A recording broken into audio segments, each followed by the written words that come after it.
The tribe is inside of the lower tunnels.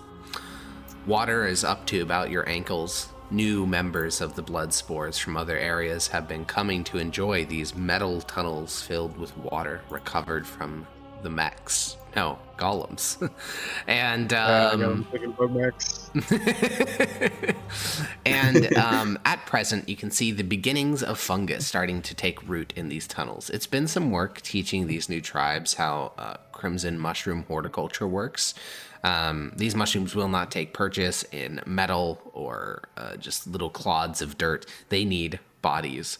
And so you've transferred, bit by bit, the bodies of the bell hung from their slaughtered outpost and from where the split heads buried those that they lost down into this tunnel. And what was once, a tunnel of metal made by the creators is now filled with bodies after body after body after body, beginning to sprout with the blessings of the crimson fungus. So, between sessions, actually quite a bit of time is going to pass because it's actually relatively life back to normal. At the very end of the last session, a group of 10 Redweeps armed with red metal and crossbows arrived in the Middle Deeps, but they don't find you. The Middle Deeps are very labyrinthian, and unless you know where you're going, it's almost impossible to find a tribe just by stumbling across their warren. They'll enter your territory, but it's very easy to give them the slip because there's just not that many of them, and they stick very close together. So a week is going to pass between sessions, so you can all get a long rest. For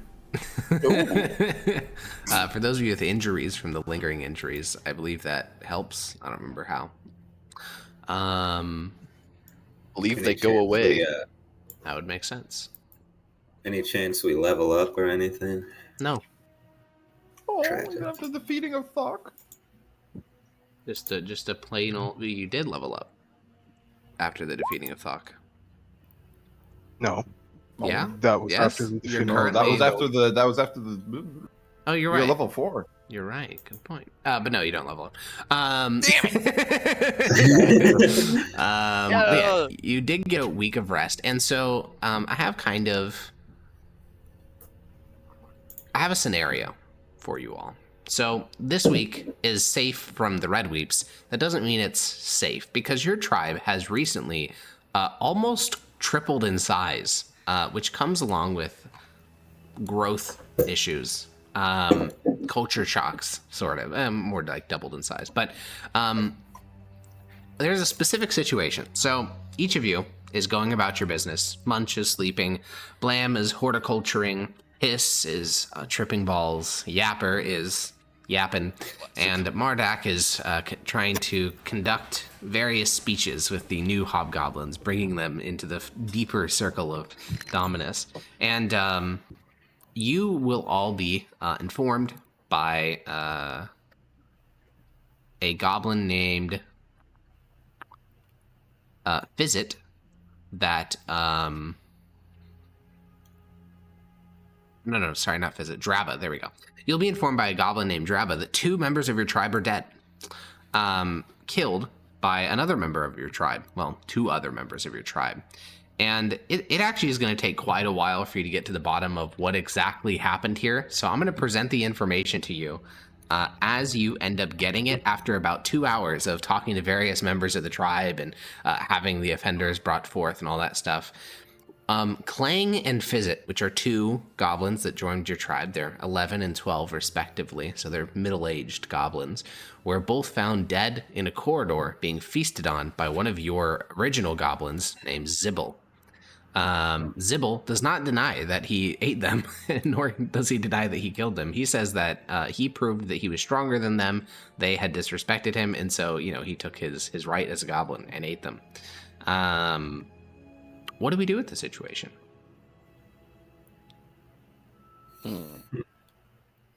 Is this normal? Is this how we usually do things? Well, if it was just within your tribe, probably not. Assassinations for power and stuff like that is supposed to be limited to big ones. which is kind of insane from our perspective, but from the goblin perspective, if you're a leader, you kind of open yourself up to assassination, like that's expected. But if you're just a member of the tribe, you should largely be left alone. But these aren't members of the tribe. They're new people. So you can kind of choose to treat it how you want, because your tribe's never expanded like this before. There is no precedent. Had they gone through the mind-altering substance phase? I'd imagine so. You said your goal was to integrate most of these tribes, so I'd imagine they would have. Well, So Zibble's been with us from day one. they were part of the tribe. Well, we have to decide how we're going to deal with, like, we're going to have to set a precedent for how this is dealt with, like, right here. One of the guys was our potion cracker. That died. Yeah, he was like a big fuck. fancy guy. Didn't we only have He one had of those? skills. Yeah. Oh, shit. Oh, so there's a few different ways we can do this then. Do we want to, like, incentivize having a skill? Yeah, Because then we could be Probably. like, hey, if you have a skill and you're, well, maybe a big one, maybe not, but if you have a skill, being, having someone kill you is bad. But if you don't have a skill, then we don't care. So get a skill, bozos. Munch I mean- Zibble was in the right. If Goblin disrespected Munch, Munch would eat them too. I disrespect you. I disrespect you all the time, and you don't eat me. and I think Perhaps we got Munch bigger should. threats than people Oh talking shit. no! Why would you incept that thought into his mind? Oh no! Munch the eater. He's gonna eat all the fucking goblins. If we Zibble just made sure they were stronger than other goblins. But are we not strong in numbers?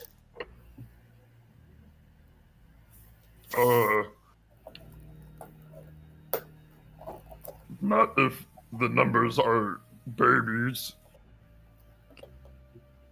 But they weren't babies. Oh, And besides, fuck. babies will grow into strong things. Are you saying we should just murder all babies? Every goblin we lose to this random violence, this is less territory we hold, this is less food we can claim.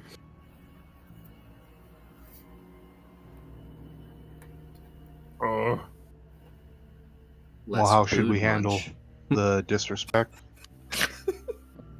But also, members should have a use. Strength is useful. That is one of the things that is useful, yes. It is worth considering Zibble was able to kill 2 other goblins. Now, to be fair, he did ambush them. He admits this freely, and then he bit them to death. But, there's something there. That's very As you honest of do. him. As Still you go. 2-on-1. It is still 2-on-1. That is 100% true. Unless it wasn't. How did- And he killed one of them immediately. What did they do to him? Did they just, like, call him a fucking weakling or something? No, he found them worshipping Anket. I mean, obviously, we need to set... This is quick, and this is going to be relevant again later. You guys all recognize the Triumvirate. That's not, like... Belief is not relevant here. You guys fully believe in the Triumvirate. It's that, like... Depending on what actions you take, that determines which you honor the most. So, obviously, Dominus honors... Mardak honors Dominus the most, and Blam honors Grosh the most. These two were honoring Anket the most, which to Zibble was very offensive, because he thinks that Anket is the shittiest and lamest of the gods. And, like, he views that, like, Anket doesn't even have, like, a powerful priesthood in our tribe. And so when they were building we should a little... kill this guy. When Let's they were murder building a him. little shrine to Anket, he viewed that as a grave insult. That's dumb as shit. Yeah. I'm pretty cool with killing this guy. Food for Munch. Food for Munch, yeah.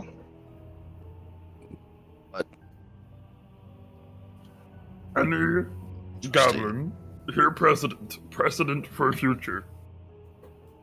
Any goblin that kill goblin with use, munch eat. That may be a controversial edict because the other bugbears will also want to eat. They're not That's a big good ones, point. though. Munch Perhaps was big one. They were not. you do know what was means, right, Munch? Munch has been big one more than they have. With that was word again. You seem to like it. Munch liked being big one. Yes, but is Munch the big one now? Munch is biggest one here. Yes, but you are not the big one. Munch is thinking about eating blood. When are you not thinking about eating someone?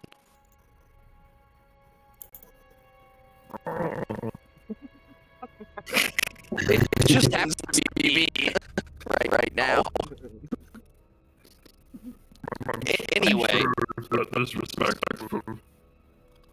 it's not. I assure you. Perhaps we say the bugbears to eat them. We don't have to kill them, punish them. We can discourage this behavior. Here comes some Still- nonsense. Still have him be a useful member of our tribe. He's useful in death. Is he more useful out of death? There's people like Rush or Dominus. One word presumed rock, but I suppose it's not a guarantee. Me and my fellow time will teach him the true ways. Then he'll have to earn his way back. We'll start from the bottom with the rest of his ways. Look at that, trying to find. It's our little guys we took captured. Which little guys? Oh, 4G and Whelp? Yes. You guys named both of them, so. Also, as we were watching the VOD, I had to veto your first name for 4G because Xander said fucking Blowy. Which is insane. Insane name for a goblin. Sometimes I just don't know what can you No, you do not need that. He blows my fire forge, which is so identifiable. Someone in the tribe's gotta be ugly. Anyway. No,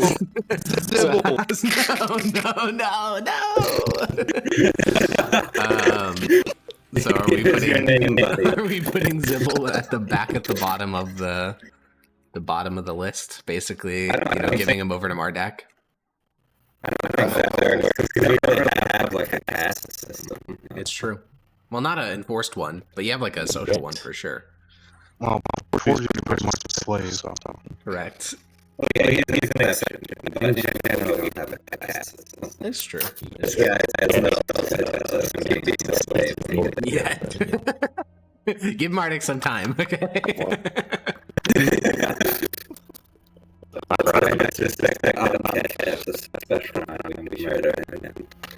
Yeah, I think it's important to reinforce like the equalness of the Triumvirate. I didn't say that. I said you disrespected. Well, at the very least, the ability to worship any gods they see fit. His worship was not good, right? Yeah. This was revived by Angad. Yeah. I'm just going on. What is his specific on this death? That's what I'm saying. Well, we have the three-faced, mask-wearing mummer saying that, oh, well, we have to worship the whole Triumvirate. And then the three clerics are like, no, we should worship my god. And then we have Munch saying, I want to eat them. truly the most functional. I will say, you guys did actually have 2 new members join your council. Split doesn't have an opinion today. He was in so much pain, he just laid down on bed all day. Rathaclick votes for discipline. Discipline. What Mardak proposed. I'd be fine with Mardak's ways. I think the way Rathaclick will put it, he'll say, we are not a big tribe. The entire reason for merging between Splithead and Bloodspores was to get stronger. Obviously, Sybil has deprived us of 2 men. The only way we could make it worse is by depriving ourselves of a 3rd. Make it blow. Wait. All punishment should be public. Others must know this is not acceptable behavior. Everything is kind of public. Yeah. Very true. There is no there's no private torture chambers. It's all in public. Makes sense. I believe you should appoint one of the former Splitheads to carry out the punishment. How about you, Overseer? I could do it. You could also appoint perhaps Drazan, the second, I believe you named him, Zolik, Belagar, one of the other hobgoblins.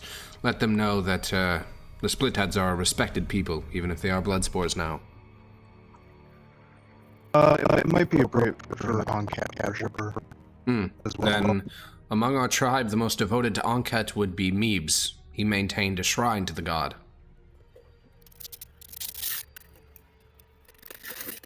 Everybody fine with that?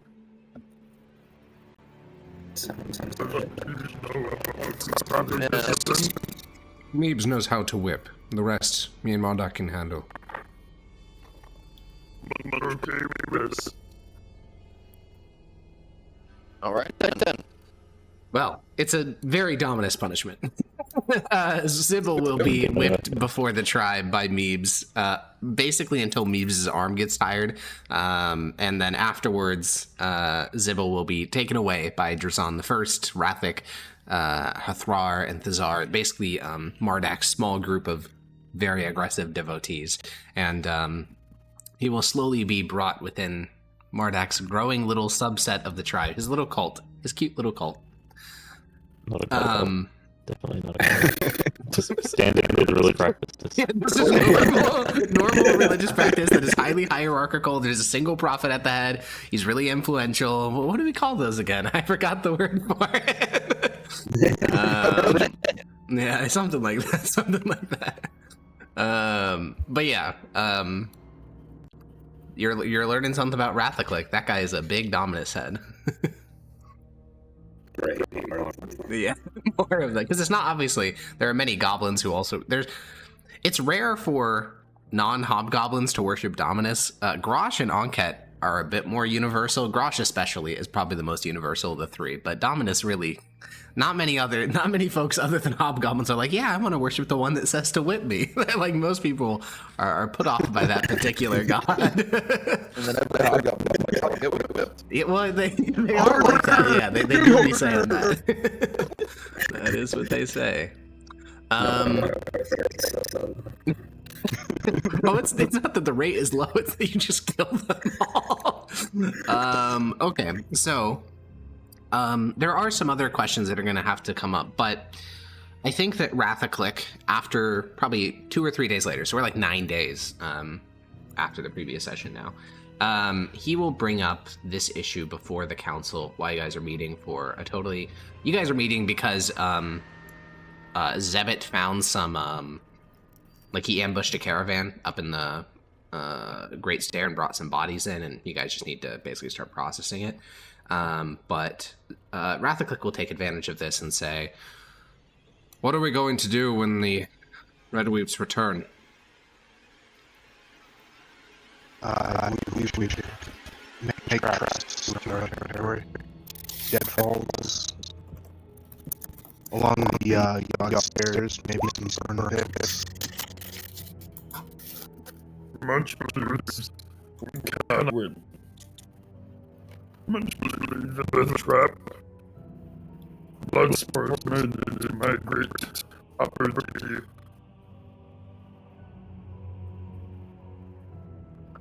grade deep, perhaps? We know more Redweeps will be becoming by the light. That little creature, I believe his name was 4G. He said that there were 1,200 Redweeps waiting at the base of the Great Stairs. Obviously, that is not fightable. No. And they can find us simply by weight of numbers. At least 1,200. What's the biggest number you know? You make it too complicated for him. You must, I found that bugbears understand numbers relationally to things they know currently. Imagine our tribe, Munch, but then 20 of them.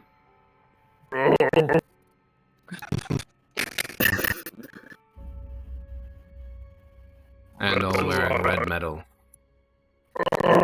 If 4G is to be believed. I'm still not convinced they have enough armor to outfit that many soldiers, but... I mean, if even a quarter of their number have it. Most certainly. I'm not saying we can fight them. I'm mostly saying I do not trust this little creature. He was sold into slavery. Again, if he is to be believed, you do not sell a valuable member of your tribe as a slave.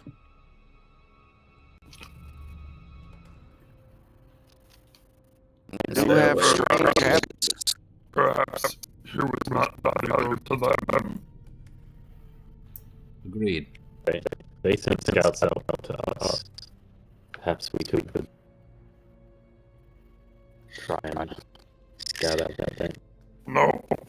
No, there would be advantage to this. Obviously, I favor information. I do not trust this goblin. Perhaps he exaggerates, perhaps I believe he would say almost anything he had to for us to take him in. It was obvious that the return meant death. I am certain he was a slave. He has the mannerism and affect of one. But the rest of what he says, well, I will put it this way. I'm sure the goblins here will agree. I've never known a goblin who is speaking for his life to speak the truth. It need to be, He wanted to be bigger. No, he readily admitted he was a shitter. He just wanted to be a slave for one of the bigger tribes that he didn't think would die. Certainly. He thinks that we're worth to die. So then, I do not believe his word is trustworthy. I think perhaps a scouting expedition, trying to get another prisoner, some alternative means of information. I believe when we met, when we were interrogating Forgy, you said that you have traded with the Venom Drinkers. Perhaps see what their side of this all is. If it would put our mind at ease first, I cast Song of Truth on 4G. I didn't think he was lying. He just seems like a cow. No, I He think also this is may wise. believe the words If he thinks he may believe the words he says, that does not make them true. This is also true. I do not know how Zone of Truth exactly functions. Does it determine his personal truth or the truth of stone in reality? Cleric said, imagine personal truth. Most certainly. It'd be awesome if it did the second one, but unfortunately it does not. Get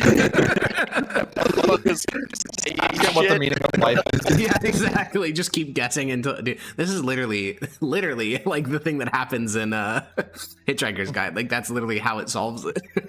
Well, didn't Forgy also say the Venom Drinkers attacked the Redweeps? Just from their army?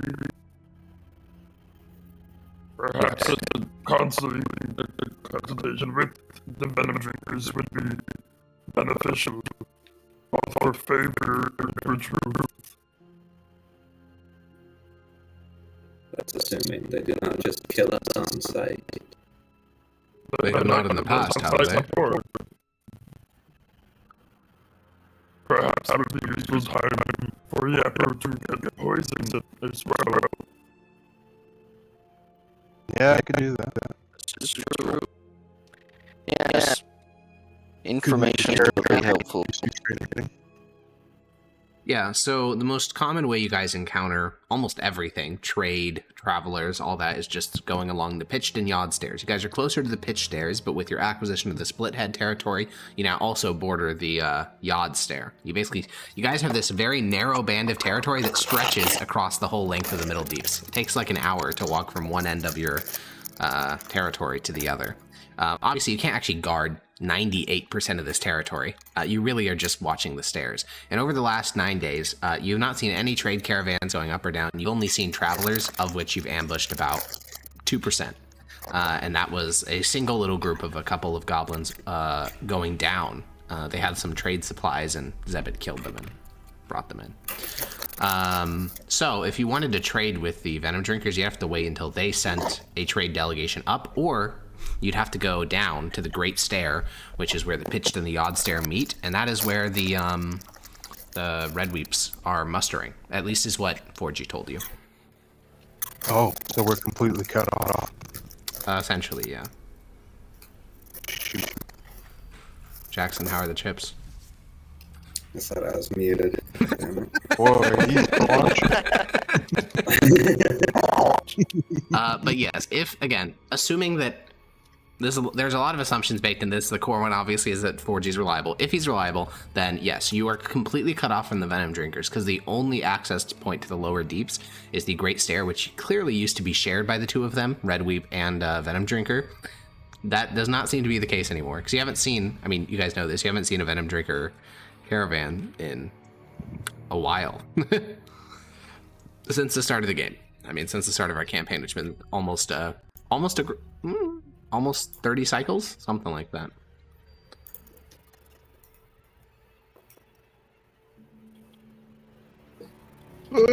So with all of this, Rathaclick will support a scouting expedition, but obviously you guys massively outvote him on the council, so you can do whatever you want. Well, I think so. I see no reason to doubt 4G's words on this. The important thing is they're fortifying that junction on the kitchen yard stairs, so that's pretty much all we need to know. I think we just either defend our territory or move on. I don't think they have an interest in our territory. We're below their pay grade if they're as bad as he says. I think we should find ways to encourage them to just move past us. Didn't stop them from massacring the Bellhog. Yeah. This is true. Kill 7 split heads. I think they will just kill us just to kill us. Their execution strategy seems to indicate so. The way they leave no teeth behind. It's very Trophy sad. collectors, just like we are. It is not surprising.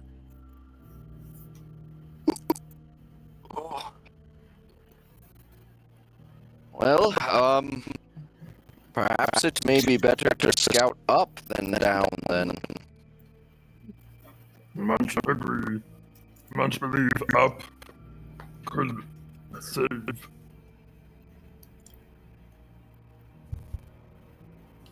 Yes, and we don't know much about. We don't know much about the trade deep, right, Alex? You don't know much of anywhere other than the Middle Deeps.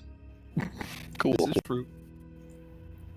So I believe, actually, if I recall correctly, some of you were, I mean, most of you were kidnapped into the tribe. I don't think any of you were born into it. I was born into it. Oh, okay. Maybe we have the soul survivor. Long ago. Yeah. But yeah, most of you guys were kidnapped and brought into the tribe. So you probably know snippets of stuff from the upper levels, but it's all going to be out of date. And Dravuz Karag is very far from a steady system. There are some tribes which have existed since the founding of Dravuz Karag, but those are very rare. Most of them are constantly churning. So information can very quickly get out of date. I believe we need more information about what's above us.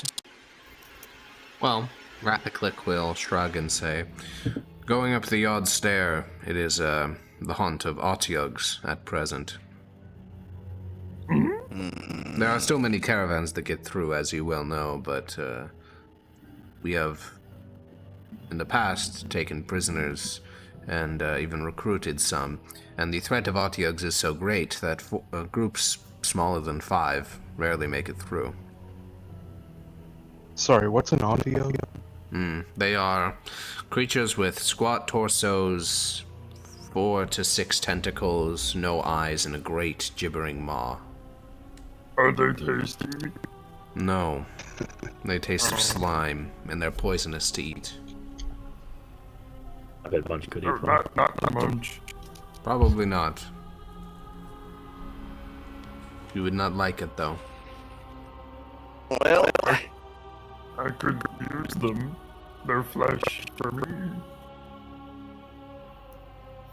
could send a reconnaissance in force.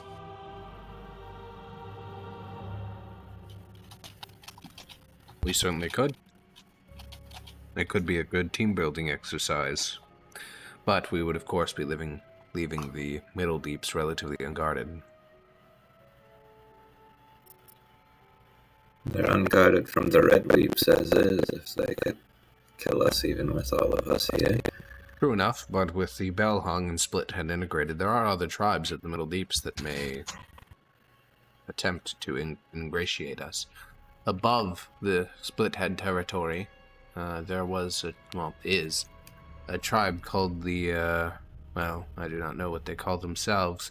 We call them the Bug Eyes. And I know there are more above them. The Middle Deeps go very high and very low.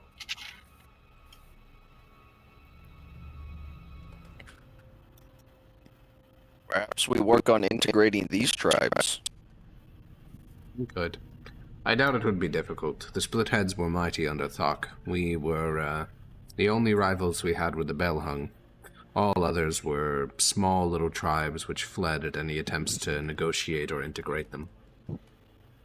I have heard that in the lowest levels of the lower deeps, there is an old golem forge, foundry, that still has a sizable tribe inhabiting it, but other than that, I believe all we have is little creatures.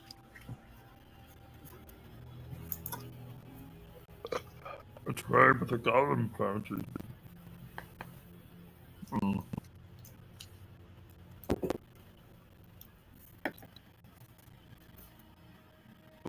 I don't believe we know how to use it.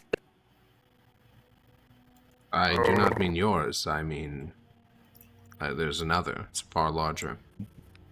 Yes. Yes. Do they know how to use it? No, they are No. as we are, at least I've heard. The Splitheads did not journey that deep into the Middle Deeps. Obviously, we were busy with you and the Bell Hung.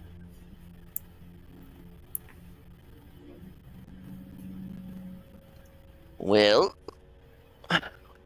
Do we want to integrate these tribes or scout above first?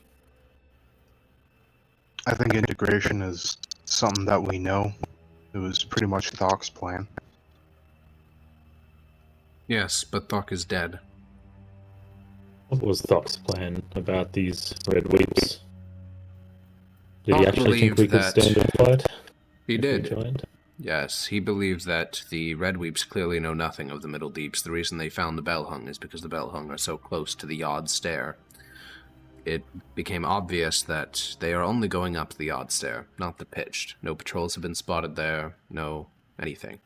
So his plan was to unite as much of the Middle Deeps as possible, move toward the pitched side of the Middle Deeps, and if the Redweeps did come in, fight them piecemeal in chosen locations throughout the Middle Deeps, where they do not know where they are going, much like how we killed the initial patrol of 3.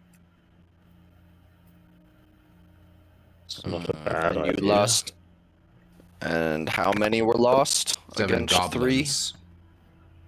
Ah, The idea is not to Goblins. defeat them, it would be to make it not worth their time to mess with us. Read. Every goblin knows not to stick their hand in strange holes for worry that a rock skidder will bite it off. We must do the same. Or at least that was Thok's plan. well. Integration, then reconnaissance? Sounds good. It may prove difficult to find many of the smaller tribes. They are individualist sects, but the only stationary tribe I know is the one in the Golem Foundry. I believe that is good next step. We want these golems, yeah. There are no golems. It is just a foundry. We want the foundry. We have a golem. I don't know. What is our plan for All right, integrating them? Perhaps at some point, when we make Goblin, having access to multiple foundries worth of fuel will be useful.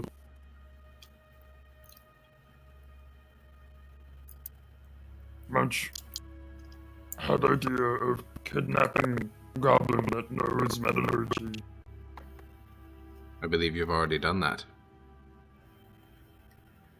Does 4G He not know claims how not to to do know. these? Oh. He claims not to know metallurgy proper, just how to slave away at the forge. Give Marduk some time with him, and I'm sure he will remember. I've been trying to learn from him. Or we He knows just enough ask of him the under a language. zone of truth. I don't think 4G is crafty enough to lie. I think you Thank you. underestimate your own kin. Goblins are born liars, as Enquête was. He is not called Enquête the Deceiver for no purpose. If he Munch believed believed that 4G wouldn't have lied, because Munch accidentally almost killed him when didn't say how he could forge. That did happen. I don't believe he is lying about his knowledge either.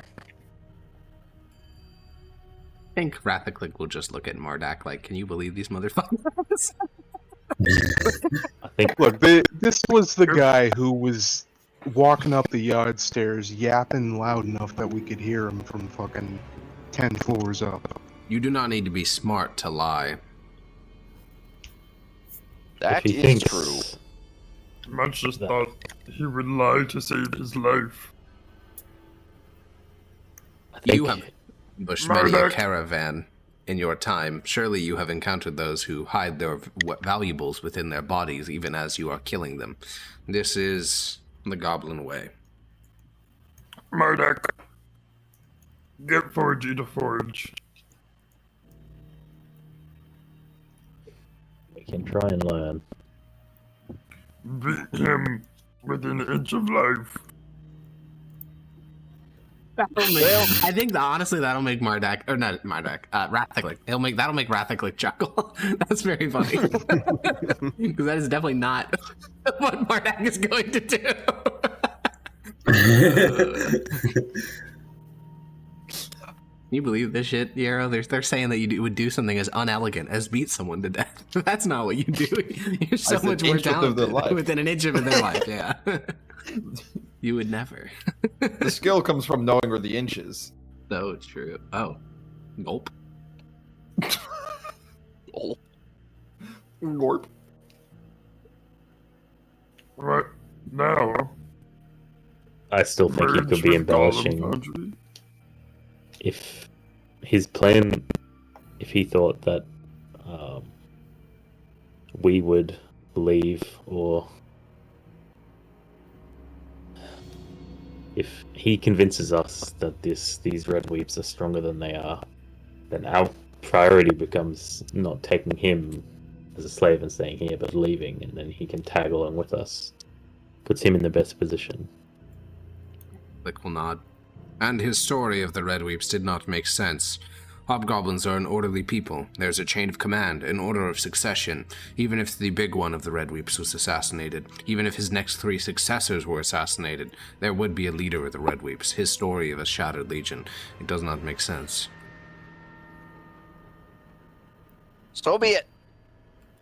I will cast Zone of Truth on him, and we will ask. It will at least tell us what he believes, or if he is intentionally lying. He might just not be sure and decided that was the most appealing truth for him. That's What I would I assume. do not know how this magic works, but I do know that pain, applied over a long enough time period, can erase all ego, all thoughts, can make the only thing that exists in your mind the suffering itself. At that point, all his constructed stories atop the raw facts that he observed will be stripped away.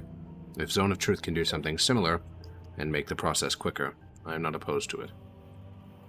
Zone of Truth will tell us if he is lying or not. If he is immutably lying. And then we can simply, if he does not wish to say anything after we expose his lies, we can incentivize him to speak. We should leave our questions to facts then. Do not leave the room for narrativization.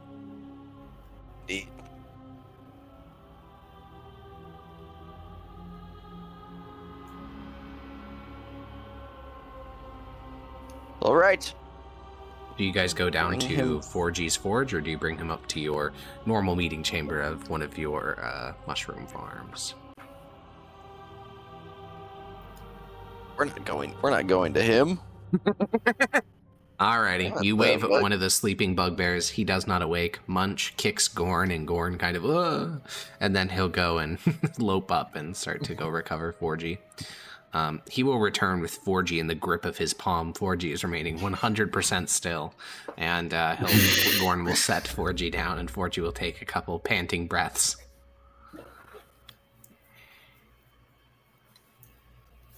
We're going to ask you a lot of questions now, Okay. and we will know if you are lying.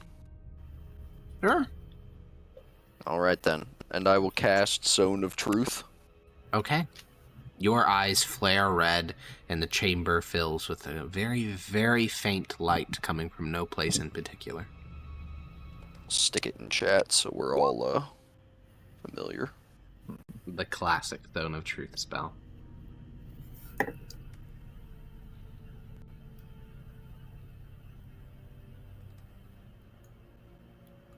Now, technically, he does get a save, so I will roll with his charisma.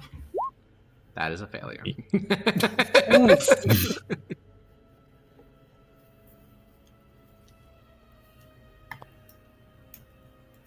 All right.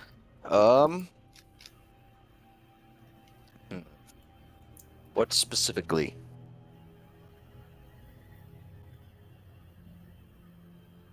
How Are many the Redweeps are there? Ask how many he's seen with his own eyes. Whatever he's heard from other people. We can't verify that either way.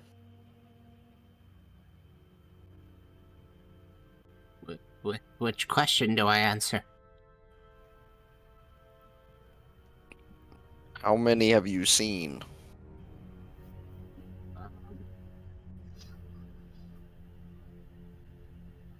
Across my whole enslavement, perhaps a couple of thousand?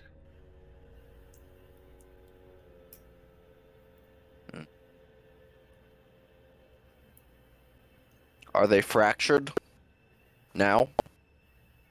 Yes.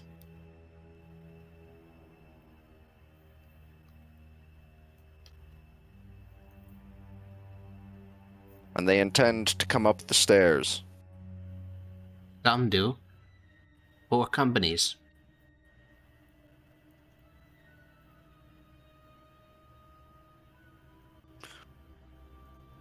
Are they entirely outfitted with red metal, armor, weapons, and the like? Entirely? No.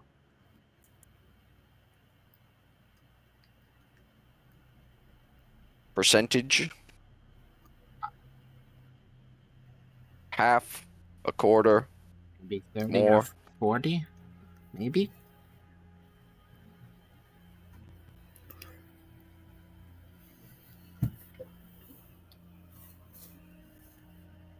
Alright. I'll look to Rathaclick.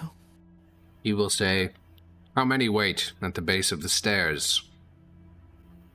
Not based on conjecture, but how many did you observe with your own eyes? And 4G will think for a moment. Around 50. I saw with my own eyes. I know they're and then he'll kind of trail off because Rathaclick just gives him like a very cruel stare. And Rathaclick will say, "Then, based on conjecture, how many are there?" And Forgy's getting a bit nervous now. He'll start to like rub his hands together and he'll say, "Well, at peak strength, they're supposed to be at 1,200 goblinoids, but..." And like he opens his mouth to say something, and it seems to almost be like squelched out of his throat by the spell, and he'll say, "But they aren't at full strength. None of the warbands ever are. There's probably only 300 or 400." And that was like completely forced out of his body. He did not want to be talking in that moment, but he was about to tell a lie, so the zone just forced him to say the actual truth. And he just kind of looks down at the ground a bit sullen and says, "And even that's on the upper end."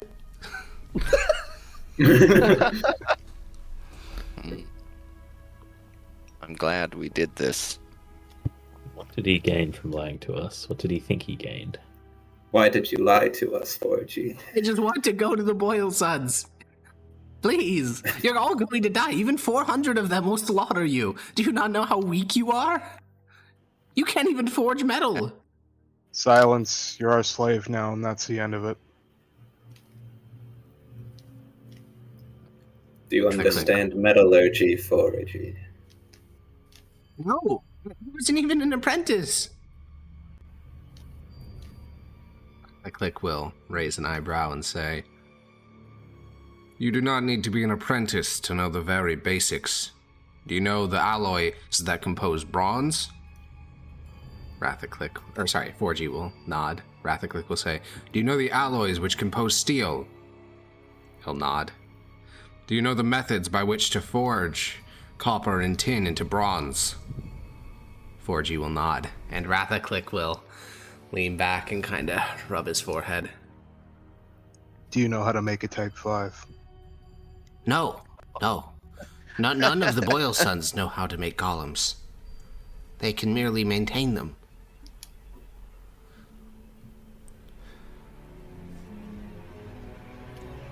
Listen, metallurgy will put us right at the top of our competition here. We can No, it dominate won't. them. No, you don't understand. I am under your spell or whatever. Silence. But Rathaclick will look at you, In the Yapper, and say, "We're making in a the middle, proper beep it Dominus will. worshiper of you. You're ordering silence. You're preventing a prisoner from speaking. We should bring you to the shrine." I've been around there. That's good. That is good. You all enjoy yourselves too much. We were granted life by the Triumvirate. It would be a cruelty to them not to enjoy it.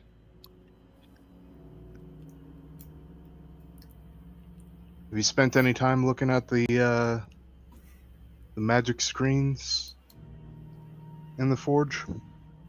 As you ordered. And what have you learned? Nothing. It's, nothing.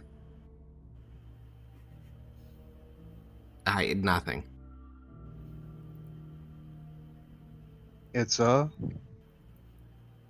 can't think of a metaphor, but the words they use, I can read it, but the sounds mean nothing to me. what, like proper nouns or something? Sure, there's that. It's also technical language. Up in the Great Forge, things are written simply. They're clearly designed for... The creators designed them for the most simple of readers to understand things. Open/close, simple words. This was made by something else, something more complicated. Alright, when you get back to the forge, I want you to look for 3 things. An inventory list for the forge that you're in. What is in that sealed off room to the east. And any other outposts that may be listed in the computer thing. I can go? When we're done. Oh.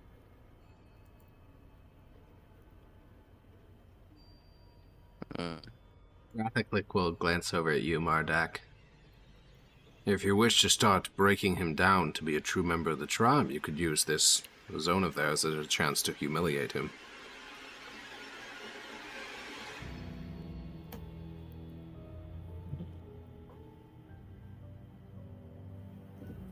You have about 7 more minutes or so, so...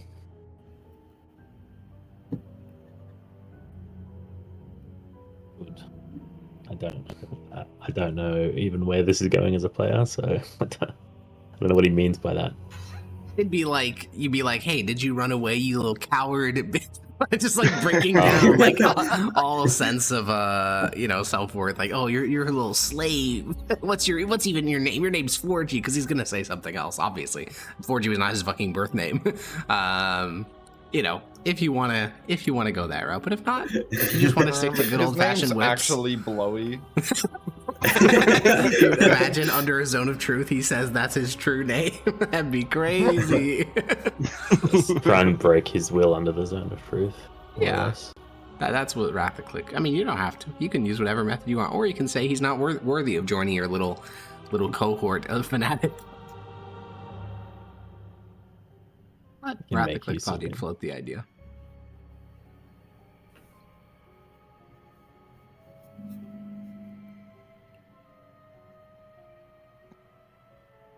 Well, does anybody have any other questions for him?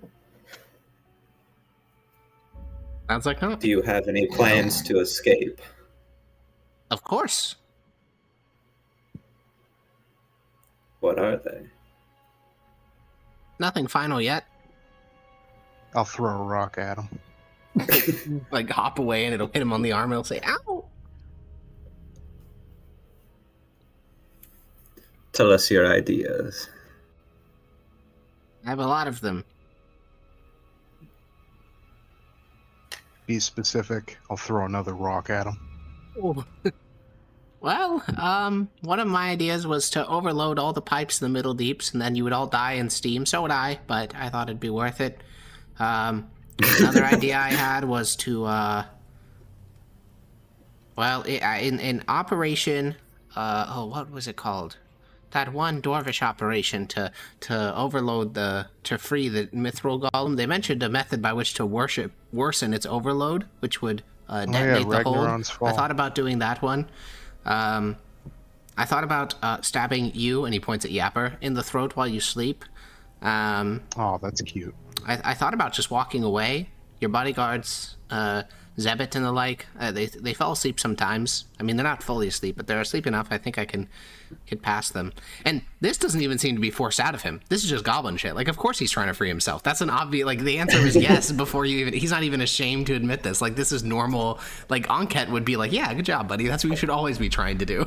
And he'll list about 5 other ways that he thought about killing himself and you, or just himself, or just you.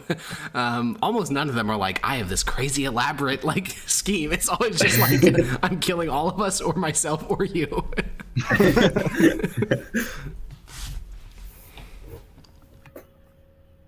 And I think him. Rathaclick will shake his head and say, you will kill him if you do that. Oh. It is a good point. That would happen. I've seen it happen. There's a bugbear of our tribe. His name is Karag, and he has killed many children by accident. Is he slow? No more than any other bugbear. I think you know the answer then. I think we both know the answer.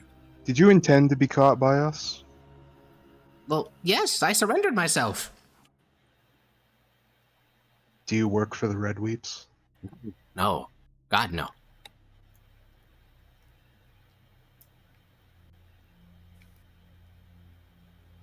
I think Rathaclick will kind of rub his beard, his little mutton chops, and he'll say, his loyalty at least seems... Well, he's a goblin, but he is as loyal as a goblin can be. I think we should let him return to his forge. Yes. A Do wise we have decision. anything more to discuss here?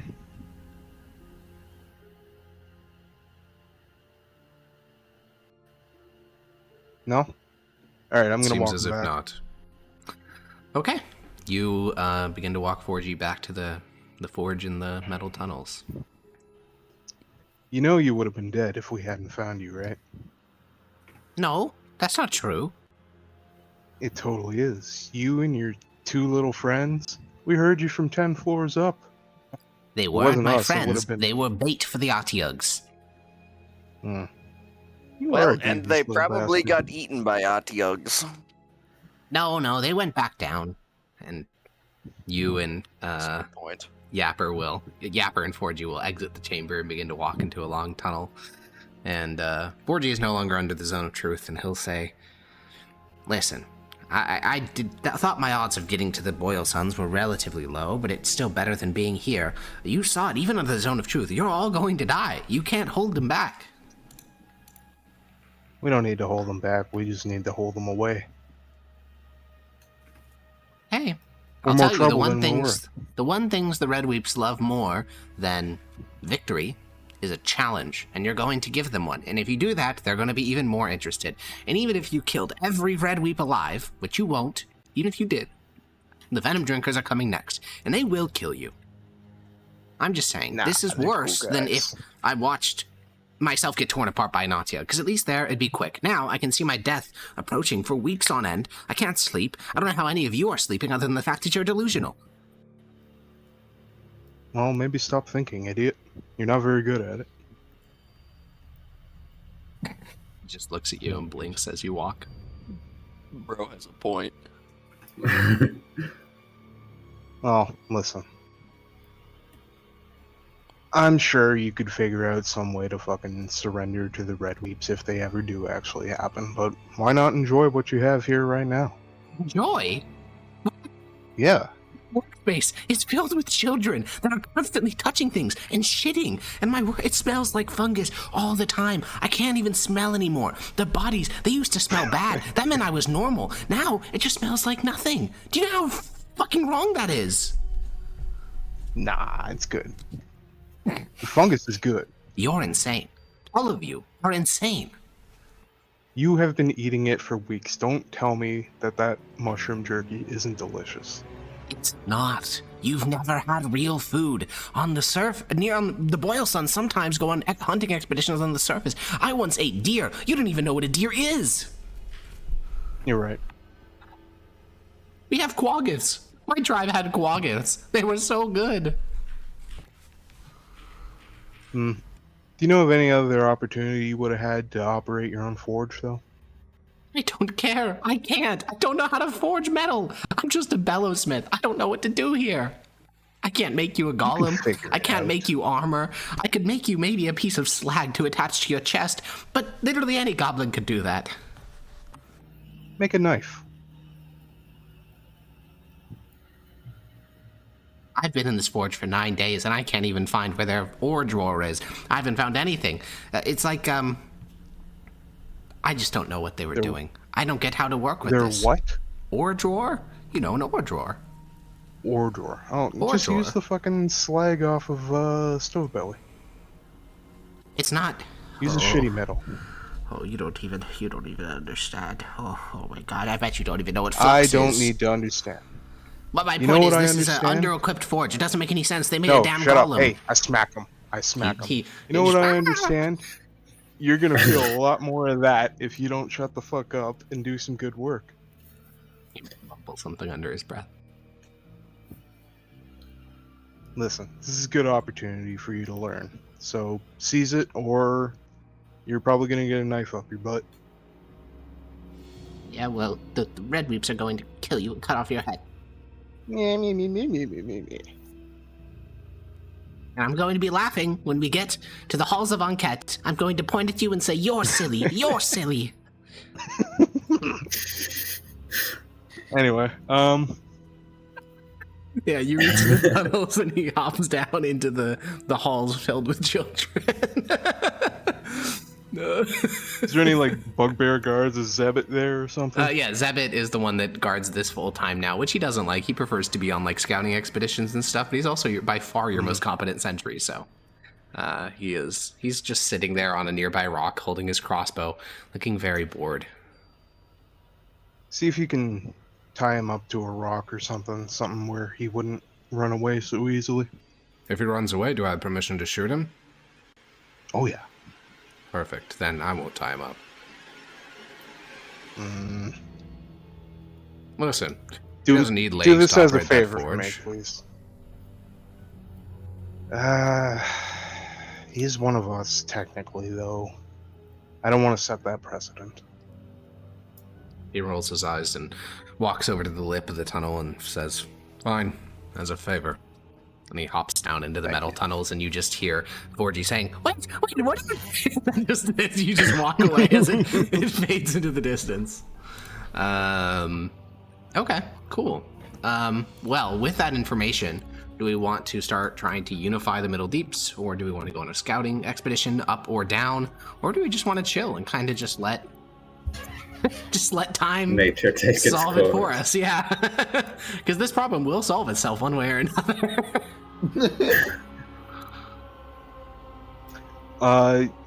Yeah, I was wondering if we could set up like deadfall traps, like something Unfortunately, not. around the yard stairs. No. Deadfall traps. I mean, so deadfall is the one where it's like a pit, and then you fall into it, and then it like catches you with a rope, right?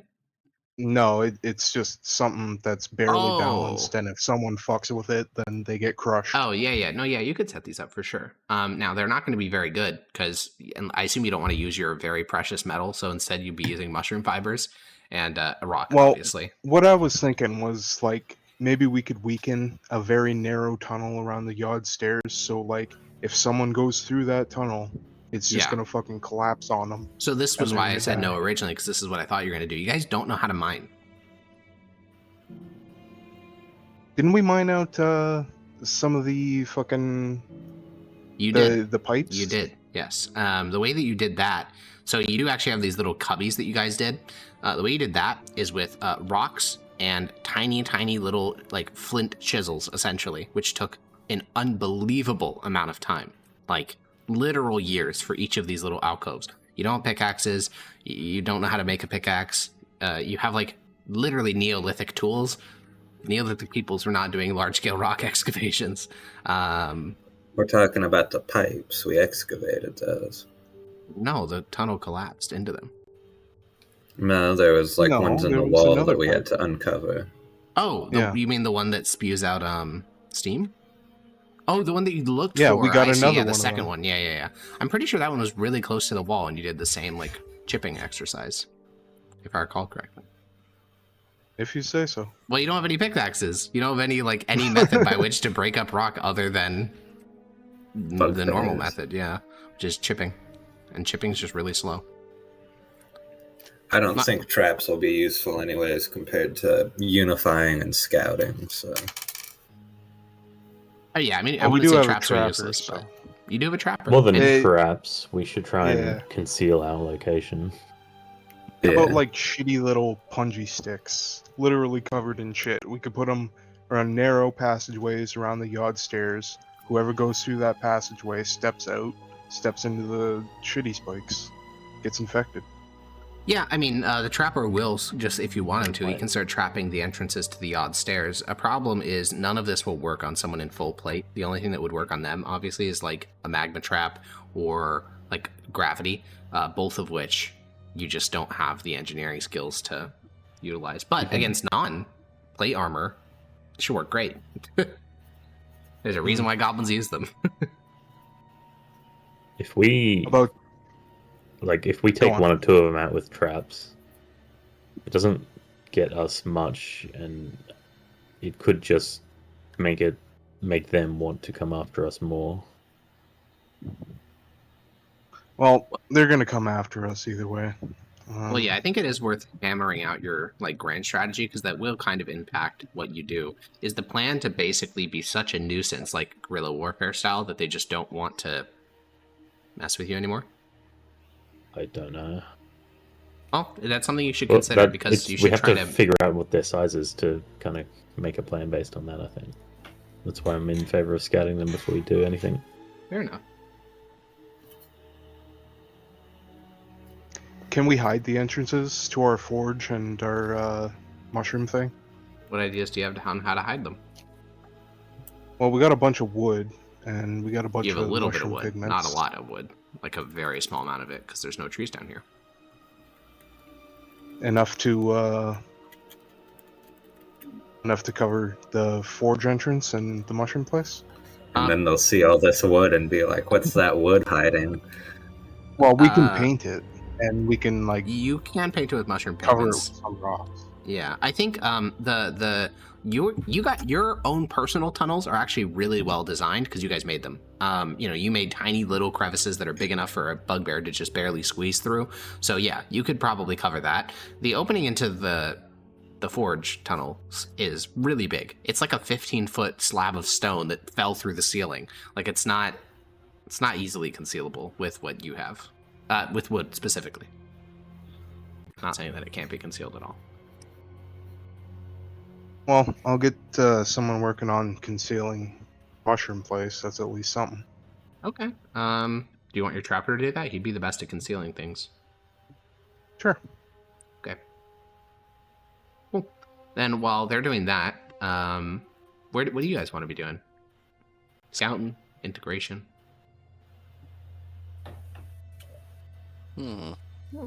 Integration, I suppose. Okay. Munch think integration. Munch is only good at the integration part. And then do you want to be going to look for the smaller sporadic tribes throughout the Middle Deeps, or do you want to go to the one other sedentary forge tribe? I in want the golems. Golem. Give me Foundry? the Golem Forge. Okay. Golem Foundry. Give it. Okay. Then are we just headed with U5 and Rathaclick? Is Munch at fighting health right now, Sam? Yes, I am. I took a long rest. I got my maul. Don't worry. Whoop-bam. So, us and Rathaclick, or are we coming with more fellas? I think us and Rathaclick is fine. Okay. And do you want to take Rathaclick, or do you want to leave him to lead the tribe in your absence? For the 2 hours or whatever it's going to take. I don't want him getting any ideas. Let's take him. Oh, he already has ideas. As you heard from 4G, goblins are always getting ideas. He's a hobgoblin, isn't he? Yeah, he's the same thing. It's the same shit. You guys are all the same. Okay, yeah. Rathaclick can... he actually knows where this tribe is generally. I mean, not specifically because he's never been, but the Splitheads kind of shared a border with them. I mean, there's no borders with tribes. Realistically, there's this one particular tunnel that they both wanted because it had a surface level copper, which is really nice. But they lost those skirmishes against the... well, he'll tell you, they're called the Sootskins, is what the ones inhabiting the Foundry are called. And you can guess why. It's because their skin has soot on it. And listen, exonyms are not creative. They're just descriptive. And yeah, he'll guide you guys up to Splithead territory and then down to the tunnel that they contest.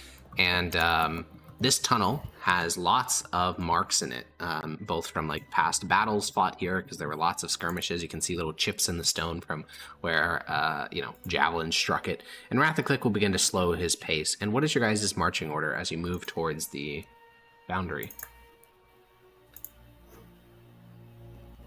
Do you want some sneaky fellas in front, or do you want Munch in front? Important question. Are we bringing Mardak's whip boys? I think they should stay for question. now and hold kind of bit and maintain a bit of order. Okay. Then, if we're not worrying about them, what's our marching order? I want to be at the front and near the front, unless we're trying to like sneak. Well, I will say trying Rathaclick to also has send disadvantage someone. on stealth checks. So Classic. I don't think this is a good sneaking party. I think we should try and parlay. well, there's two members of the party that are very bad at sneaking. This is true. That's what I said. No, you are right. Yeah, not a good sneaking party. I more so meant that if you get rid of those two, you guys could be quite stealthy. But I'm also at disadvantage. We could have like Oh, a so- forward scout kind of, but then you might be boned if you get seen and can't catch up with you. Whoever it is, looking at the rogue. Yeah, I don't know if we're like heading Munch off will to go war first. here. Yeah, Munch is our big one. He'll take all our hits. I don't want We to be at wish the back, to- otherwise I won't catch up. So If we wish to call for a parley, we would sit here in this tunnel with food offerings and wait.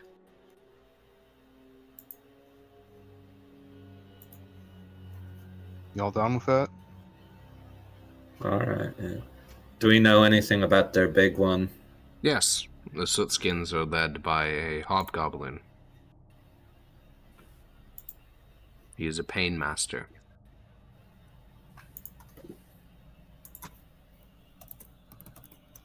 Is he tough? He's quite tough. There's a reason why Thok went for your tribe first.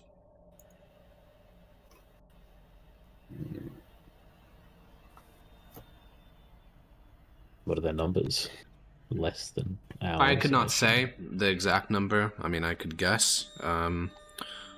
Thok believed that they numbered around 150. Their tribe is organized, disciplined. They did not send the few skirmishes we had. They only sent those in their tribe that were specialized with range weaponry, javelins, crossbows, spear throwers, and the like.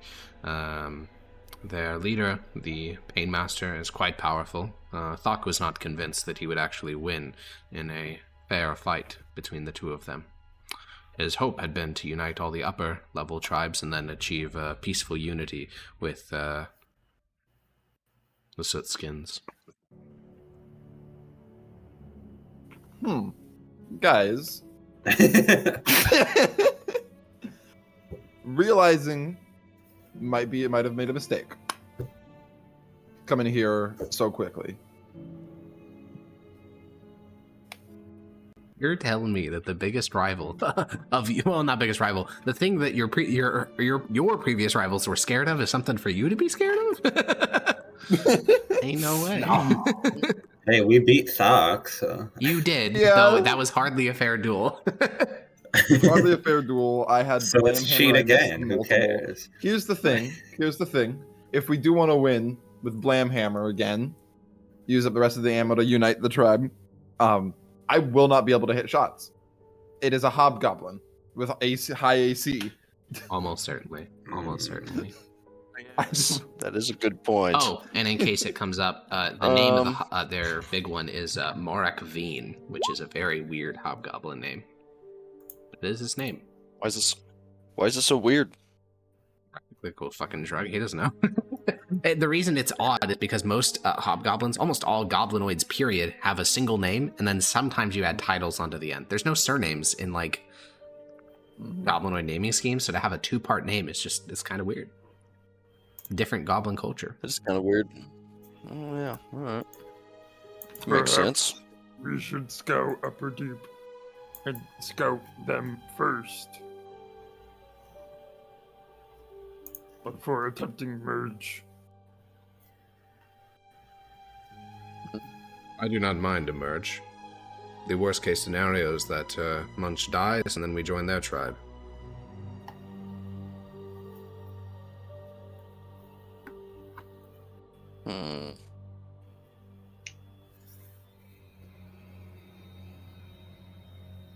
We could do a coalition. I think Thok was optimistic, thinking they would agree to form a coalition. Well, we do have something they may be interested in. We have the knowledge of 4G. Perhaps. You, hobgoblins will not negotiate like how Thok did. They will not bluster and threaten and speak of their power. He will likely ask for you to enter his territory and then turn weapons on you. Or, failing that, he will likely outright gather together a warband, march into your tribe, and seize what he wishes by force. Hobgoblins do not negotiate with those they believe weaker than them.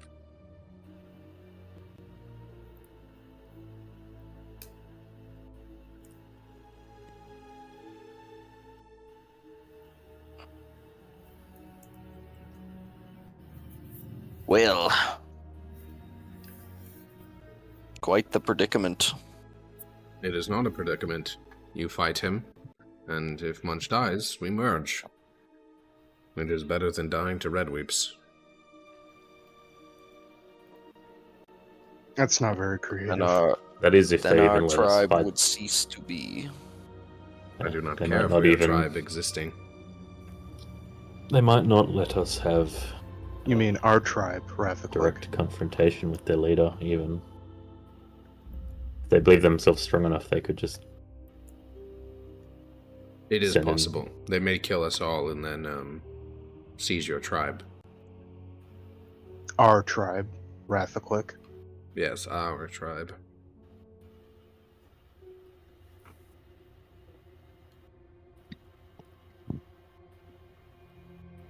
It is up to you. If you wish to follow Thok's plan, you may, though I would not rely on his. Thok was not especially smart. He was strong. It would be like Munch deciding all of your strategy. Oh, good heavens. Hey, Damn! Munch can be smart. Can be. Munch has been smart.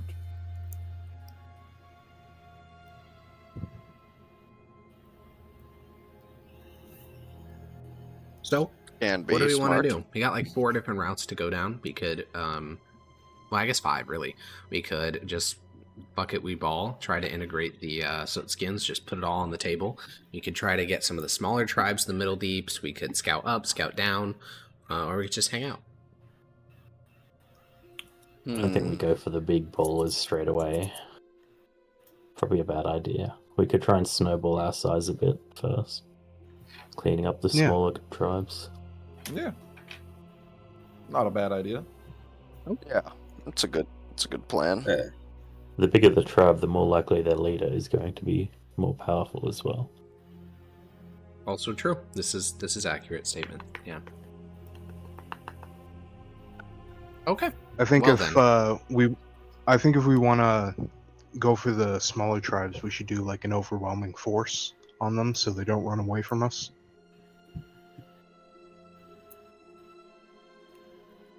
How Bring- small are these smaller tribes? I would say from around 20 down to like 3. After that, you're just a goblin. You're not a tribe, but 3? Just kidnap them. I mean, yeah. Yeah, like, yes, pretty if you can much. find them, yeah, kidnapping is a totally valid way of tribal acquisition.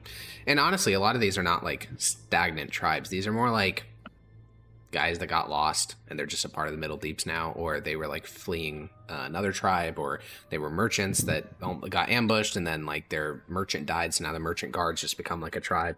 Like there's 1,000 different ways these little micro tribes can form. They're just hard to find because their reaction, they will never fight you and like for control of the tribe or whatever. They're just gonna run. They're always gonna run, and they're smart. They have little cubby holes and places to hide, and they know where monsters inhabit, so they'll like hide in those areas.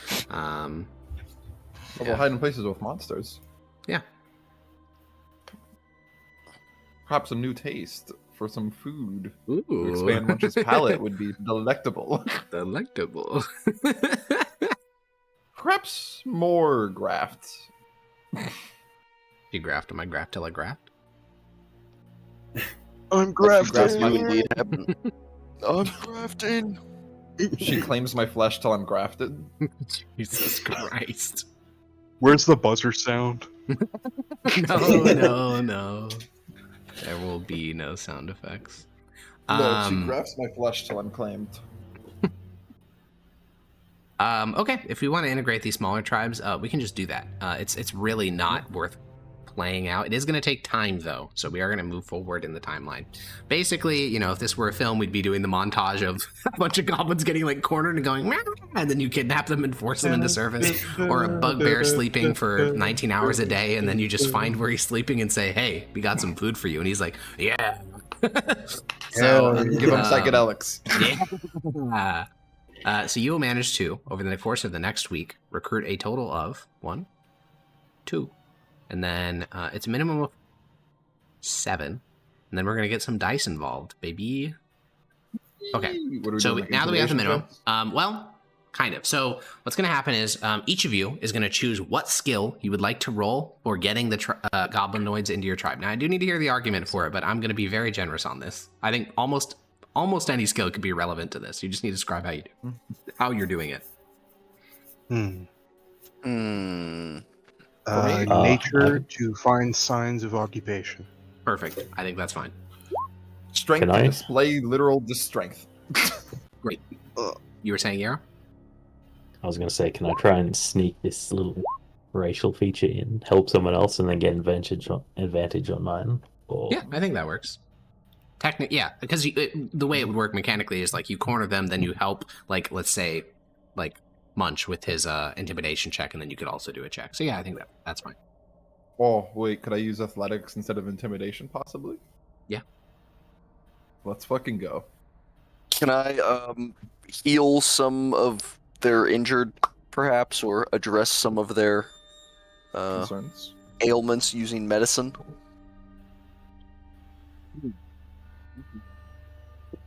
See, that is a difficult one, because goblinoids are a little bit unhinged. And most of them would I know. rather just die in some quiet corner Okay. than be... Alright, I'll just fucking, I'll appeal to their godly nature and Now use that will religion. work. That 100% will work. He's I want to learning the try. goblin mind. I want to try and use insight to deduct which like persuasive strategy would work, but not persuading, but using insight Yeah, I understand. specifically, trying to figure out. Yeah, that makes sense to me. So we can get religion to from use each. Blam, insight from Mardak, and then Hiss. What would you like to use? I'm also going to do Advantage. religion. Okay, classic. So I think mine and Knowledge. Munch would be advantage. Yeah. Are you Yeah, 'cause the sneak and cohort. helping? Yes. That's way better than a nat 1. Yeah. So we have a 9, a 24, a 20, a 14, and a 20. All right, a 9 is a fail. A 14 is also a fail. A 24, a 20, and a 20 are a pass. So we are going to get a D6 from each of you that passed. 6 is 14 pass. passed. Yeah, 14 does not pass. No. 15 is the DC. 4 new guys. Well, 12 new guys. Oh, check that out. 12 whole new guys.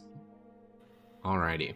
Actually, we'll go on a quick 5-minute break while I add these to your sheet. When we get back, we will be picking up a week later, and some things will be happening. So we'll be right back. Go take a piss. Already. PP. All right, a week has passed in the cramped, dank tunnels of the Middle Deeps.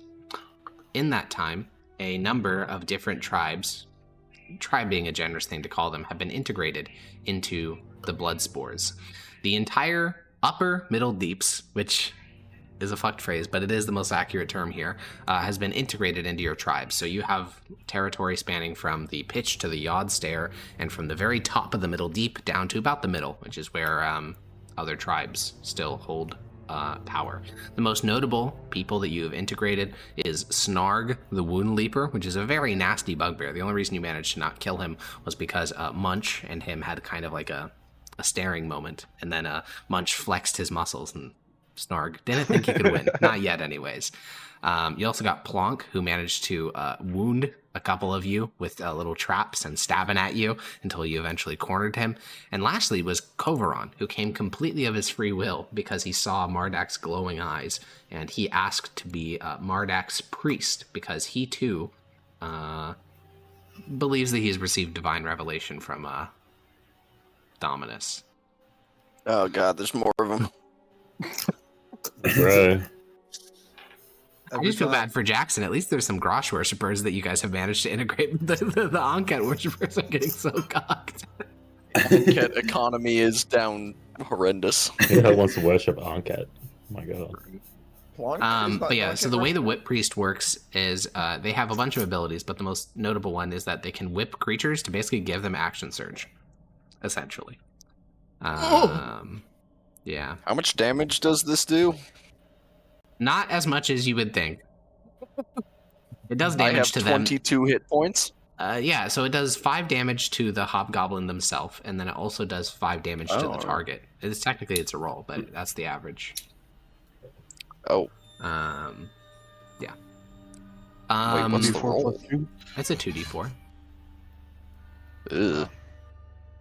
But yeah, those are the ones we've integrated. So a week later, before you guys, we're ending this not because you've integrated literally every single straggler. There are actually probably a dozen, 2 dozen more that you guys have found, but you know of, but you haven't found.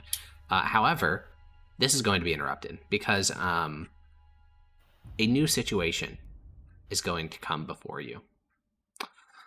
Rathaclick has killed someone.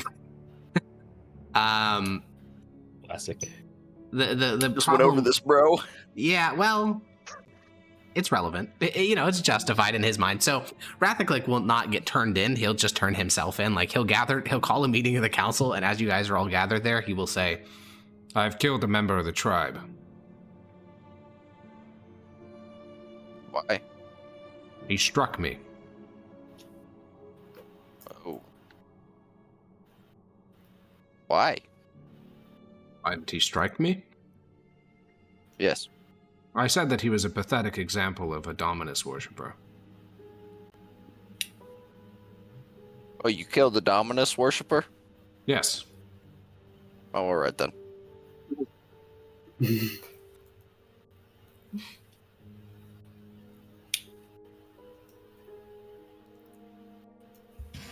Well, it sounds as if it is resolved. Well, Lee. hold on. Perhaps you simply take some more lashings. Prove your devotion to Dominus. Blah, blah, blah. Resolve it as such. I still want others to not kill others. I'm not The others. punishment I'm a should member still of be the seen. council.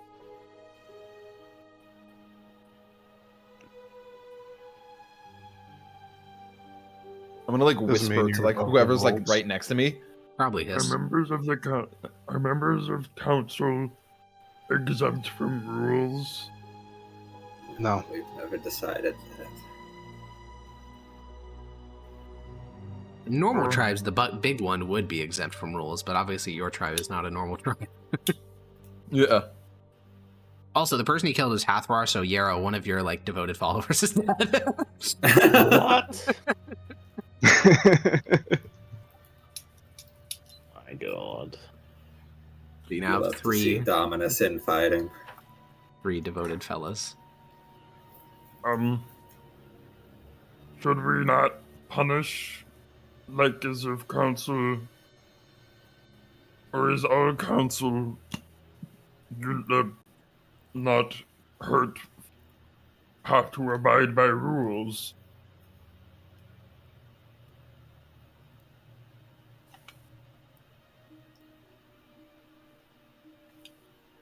Bardak, do you want to lash him? Not a punishment for a Dominus worshipper. But it will be a show of punishment for the others. I think if we punish I could- those who defend when they are striked, we establish ourselves as weak and pathetic. He's That not is wrong. also a good point. You antagonized him, I did. and, he if went he is too so far. undisciplined that he struck me, he is not valuable to us. He is worth more as fungal food. Fungus. Mm. Eric's, how often do like goblinoids strike one another? Only when they're gonna kill each other. Like, Okay. I mean, you live in a very low trust, high violence society. In a society like that, if you touch someone and they don't want to be touched, you are essentially like you have initiated essentially a duel to the death, which is insane, to be clear. Like that is like very violent and a little bit insane. Like if you bump someone hard enough, that could be the start to like a life or death duel. And in some cases, other goblinoids can pull them apart, but in a lot of cases they'll just watch and be like, oh, I think this guy's gonna win. You guys didn't encounter these types of problems when you were a smaller tribe because people knew each other, people liked each other. Rathaclick does not know Hathrar. He does not like him. They share this common Dominus worship, but that doesn't mean anything because Dominus worship is about like pain and suffering. So for him to die horribly, Rathaclick just doesn't care. As your tribe gets bigger, these types of things where it's like, arguably justified, these are going to become a lot more common. This is why It's a tribes have very high self-defense. attrition rates. I mean, you could call it self-defense if you wanted. It's not like goblins have like some legal doctrine or whatever. It's more so just like he started it, he went too far, he dies. It's like a very He should never have risen a hand to a council member. It's as simple as that. that's how Rathclick sees it as well. Mardak and Rathclick are basically in perfect agreement there. Can I make a Slave intuition master to threw see you if, under the bus like that. Damn. Can I make an insight to see if he's just completely lying about him being attacked first? Sure. You know, you try to stare through your little mask into Rathclick's pale blue eyes, and when you stare at him, all you see is a curmudgeonly old man. It's completely useless information. Munch, you think about it. Munch also believed that if Goblin hit Munch, Munch would eat them. Yes, you would do that. As you should. I don't think we should Rathclick. promote each other, killing each other. I disagree. But we are strong. We deserve to be the stronger ones. Rathaclick, weren't you the one who advised caution when the other two goblins were murdered, as to not killing each other? Agreed. Why the change of heart now? Because there is no equivalence between these situations. Explain. In that situation, he had a hostile relationship and then launched a premeditated ambush. That encourages a type of degenerate behavior amongst our tribe, tearing itself apart.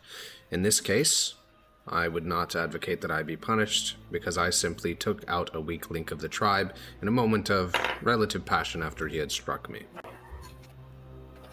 But the end result is the tribe is weakened. Yes. Well, no. The end result is a missing member of the tribe. I believe the tribe is strengthened. Once they learn that they cannot directly disrespect their subordinates, I think you will benefit from this. If we are in battle, and they believe that they know better than you, do you wish for hobgoblins beneath you to question your commands, or do you wish them to follow them? Now they know they must follow, elsewise they shall die. Marduk, did you ever have questions of your followers' loyalty and who they took order from? No, but they would never disrespect me. I can't imagine So any that of them wasn't would your raise a hand decision to me. make there, Rathaclick? It is. We are one tribe, not a series of cliques. Yes, they were loyal to Mardak, but were they loyal to you? Or Blam? Or Munch? No, they were not.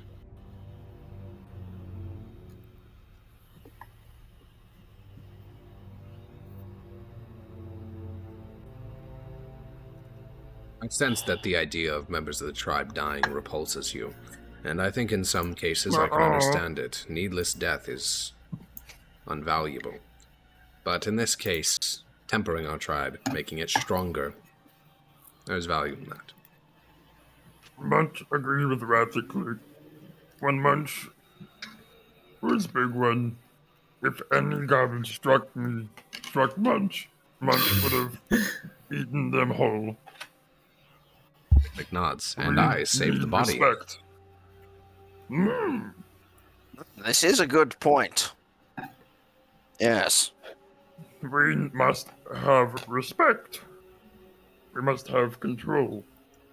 I think there's no need for punishment in this case. To strike a member of the council is it's almost anarchy. It's Yes, he was probably asking for it.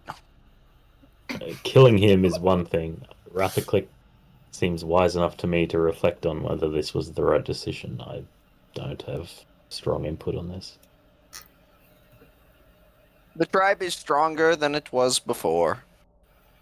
Nebbit enters into the fungal room, and Rathaclick will continue and say, "Of course, I do not wish this situation to happen again. His execution was carried out in a private passageway. There were, of course, witnesses, but there were not enough. I move that his body be moved towards the central fungal chamber, and that when people come to receive their ration, he be flogged, the corpse, that is. A public display that impudence against the council, regardless of their tribe of origin, is unacceptable." Can Munch have some of them to eat? That would be Blam's decision. He is the chief horticulturist.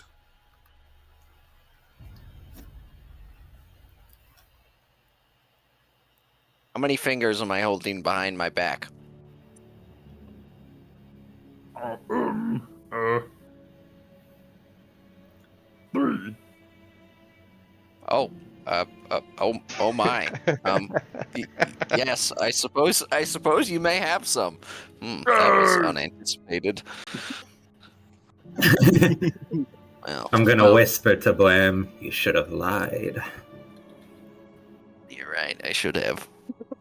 As you begin to stand, Zebet will kind of clear his throat and say, Council, there is a warband ascending the yard stairs.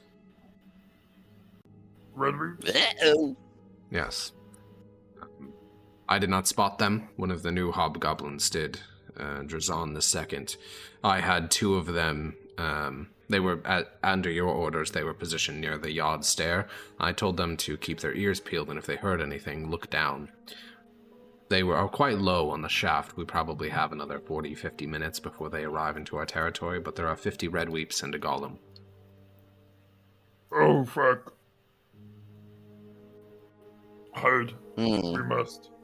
We cannot win. Yes. This seems like a good idea. Only about 10 of them have red metal armor. The same 10 that were scouting the territory.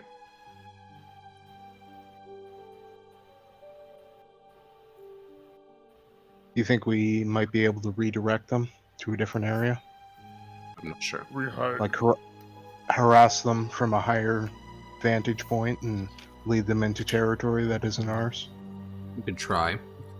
They're already past. The problem is we own so much territory now through various means that if any of the cracks they entered in the yard stairs will lead to ours. The lower areas of the middle deeps only connect to the pitch stair. If they enter any tunnel and they just keep following it and they don't get lost, they will eventually reach one of our areas.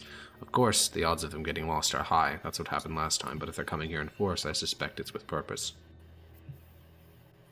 Do they not intend to continue up the yard stairs? Maybe. I do not see what their business is with us in the Middle Deep. Beyond the... Rathaclick will kind of speak up. The same business they had with the bell hung. Alex, would it be possible to, is it possible to move vertically without going on the stairs? No. Not substantially. I mean, No. there's small amounts you can move, yeah.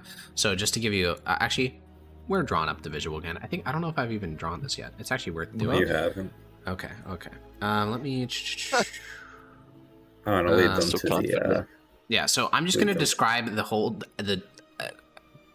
I'm going to describe a very limited part of Jervos Crag, but just... I think it helps. So imagine a staircase going this way, staircase going this way. The one on the right is the yard stairs. The one on the left is... Well, I'll put Y, and then on the right is the pitched stair.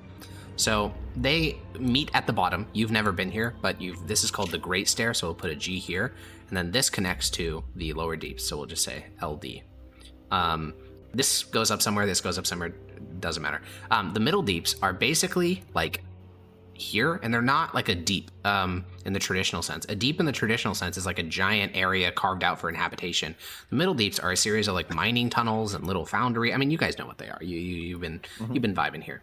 The way they currently look like is there's a bunch of little cracks and tunnels and stuff that connects you to the yard stairs, like over here. This is essentially the upper area where you live. The pitch stair, though, is connected in a lot more ways, kind of like this, like along the entire length of it. And currently, you guys essentially own, to be clear, 98% of the tunnels you control have nobody in them. But the upper levels, essentially, is all yours. Like this whole area? Yeah, that whole area.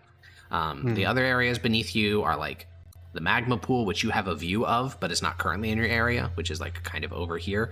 And then you also have the that golem foundry, which is kind of like down here in the bottom. I mean, these are very, I would say, representational, not like accurate. But it looks roughly like that. So if they ascend the Yod Stair, if they enter, they will basically only, quote unquote, be going into your territory. And yes, you do have some room to move up and down, but it's not a lot. The middle deeps are very flat. This diagram's a bit misleading in that in that way. You know, there may be like 400 feet top to bottom, but they're literally miles wide.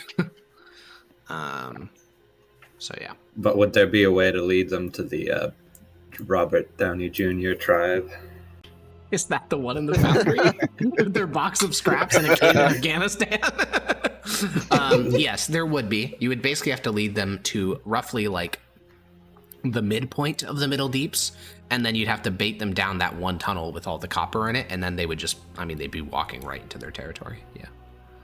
That would be a lot of places to bait them, though. Like, you'd have to bait them, again, really deep into your territory and then down. Where do we like live within our territory? You guys live over near the pitch stair. So you guys live, so your territory is like here-ish, yeah. Again, very representational. The split heads were above you by a little bit. They were like here. The bell hung were like way over here, which is why when you went to the bell hung, you went all the way out onto the Yod Stair, and then you went up, and then inward. Where approximately did we cite the I mean, the Redweeps? Very, very approximately like here, moving up the Yod Stairs with about 50 folks and one golem. Do we have a general understanding of this yellow area? No. Rathaclick is the most knowledgeable on them because the split heads were one of the bigger tribes in your they were the biggest tribe in your guys' area, so they had a territory that looked kind of like really fucked up and janky, kind of like this ish. So they actually had a quote-unquote border with the other tribe, so he knows the most, and he has already told you literally everything he knows. He doesn't know what the Golem Foundry looks like. He doesn't even know their numbers. He knows the name of their big one, but not even like their overseer or their booyog. So that's everything you know.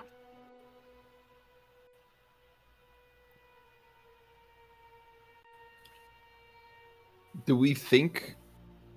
No, fuck. Yeah, now we have the real dilemma. What do we do about this approaching warband? We're stuck. Well, the decision is going to be made for you in about 45 minutes. So I'm going to set a timer on my computer. Oh no. We could just wait for them to enter our territory, go over to the pitch stairs, go down, back into our territory, hide somewhere there. Wait. Are you saying you go down through the pitch stair? Like down up through the Yod Stair? Oh, no. Shit, dude. No. I think you went over into Scooby-Doo. Oh, what was the blue again? okay. What was the blue? The blue is another tribe that you just haven't encountered. That you just like, there's another tribe there. You just don't know anything about them. I thought that was the magma chamber. That is the magma chamber. That's not what the tribe's called, though. That's just where the magma pool is. The tribe isn't called the magma pool. That's just literally where the magma pool is. Well, yeah, but we can... Like... I mean, 400 feet is not a lot for, like, what a deep would be, but that's still 400 feet. Yeah, so you have about 200, because your area is obviously, like, about half the middle deeps. Yeah. You have, like, 200 feet to maneuver. Oh, yeah, if you guys want to do, like, a Benny Hill type shit and just move around the incoming force and, like, try to hide, you can totally try to do that. The problem is there's 50 of them, which is... It's a decent number. I'll put it that way. And we have, like, 80 of us that we're trying to hide. Yes, that is, I think that, yeah, I don't know. I mean, yes, you can 100% try to hide, and I don't think 50 is enough to even remotely cover every tunnel. So a lot of you, and especially you guys, because a lot of you have really high stealth, you would probably be fine. There are members of the tribe which would not, though. The children, the babies, like there are literal babies in your tribe at this point. The old people, which there's a lot of, you got a lot of unks. Did we? Yeah, I'm one of them. Yeah, I mean, you have a 59-year-old hobgoblin, you have Rathaclick, you have Schlepp, Plonk, like, you got a lot of old and we children. got a 2-year-old bugbear. Yeah, literally, you have a fucking 0-year-old goblin, I think. Where is it? Oh, the 0-year-old bugbear named Skern. So yeah, you have literal babies and old people, so those are going to have a lot harder time, like, actively sneaking around an approaching army. Did we ever get the hatch covers made? You got the cover for your, fungal farm made. Not for How the. many people can fit in there? Oh, literally your entire tribe. It's a big room. Also, you don't have that big of a tribe yet. What kind of range options do we have? I know I got my short bow, but Most many of the other tribe is bows do we equipped have? with not bows. Most of the tribe's equipped with javelins. Javelins are the easiest thing to make because you can just make a mushroom fiber shaft and then stone tip. would it be easier to throw javelins down the stairs? Would we have like advantage for? Oh, that works. I mean, you'd Good have high range? ground, That's- which it gives you a good line of sight. The biggest disadvantage of the stairs is that they're very wide, like very wide.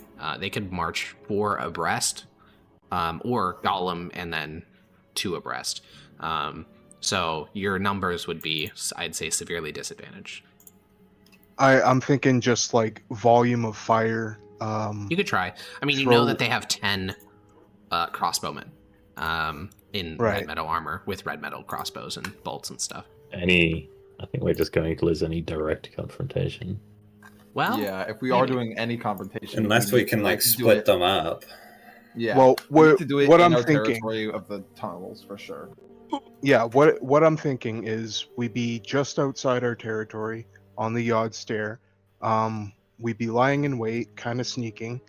As soon as they get in range, we just do like as much volume of fire as we can, and then we run and we do really screwy paths through the bell hung territory and the old split head stuff, and lose them like that. Leave a bunch of traps in our wake. Just They take can out keep as up many with of them us, as we though. can. Yeah, we can't outrun them. Well, we'll have a head start, right? And we'll be going through territory that we know and they don't. And maybe we could leave traps in our wake. What's the point in shooting at them then? It's just like do as much damage and then fuck off. It's a guerrilla tactic sort of thing. I think a better idea would be to just try and split them up before we attack, and then we attack a small group, all of us together, rather than splitting How would we ourselves split- up so they can pick us off one I by think one. Rathaclick will lean forward and say, "What if? Oh, we have acquired a large number of new members of the tribe. What if we try to fight them all head on? There are 50 of them. We have roughly similar numbers, but there was no mention of spellcasters amongst the midst, so we have advantage on that. Hmm. We would lose many. I will not lie, 30, perhaps 40 of the tribe. We But can't the red face metal them. could be very beneficial. I thought you said you were smarter than Thok. I am smarter That's the than exact thought. same plan that he had. Ah, yes. No, you're right. We should try to shoot as all of our projectiles, which our tribe does not have many of, at men armored in full red metal. That's exactly how we killed the 3 that we killed. We oh wait, have a no, shit we ton killed of them with arrows. teeth. You Have have a you shit ton not- of arrows. Looked at the store. We have over 120. Oh, 120. I didn't realize we had 120. Wow. Maybe Wow. 1 in 15 of those is going to connect from most of our people. And they'll survive far more than Munch. just one. Munch We have will similar think so. numbers. We could try to get them in a place where their numbers are not an advantage. I have an idea. We have the majority of our number concealed somewhere large and open enough that we can use our numbers.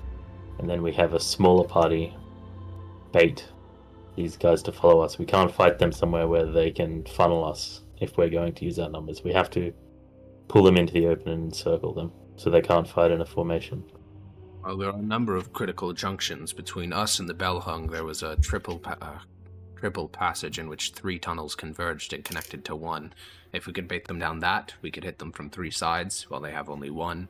There is also the narrow tunnels that approach our current territory. Some of these are only 5 feet wide. They could only come one at a time, though that could potentially disadvantage us more. I imagine that among their number they have someone in red metal plate and shield and spear, and if they were able to fight us one at a time, I imagine that would go in their favor. Perhaps we do none of this, and instead we distribute the entire tribe amongst our territory. They'll get an amount of them,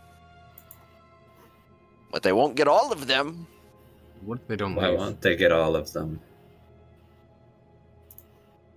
Isn't that just setting a cookie trail of goblins to us?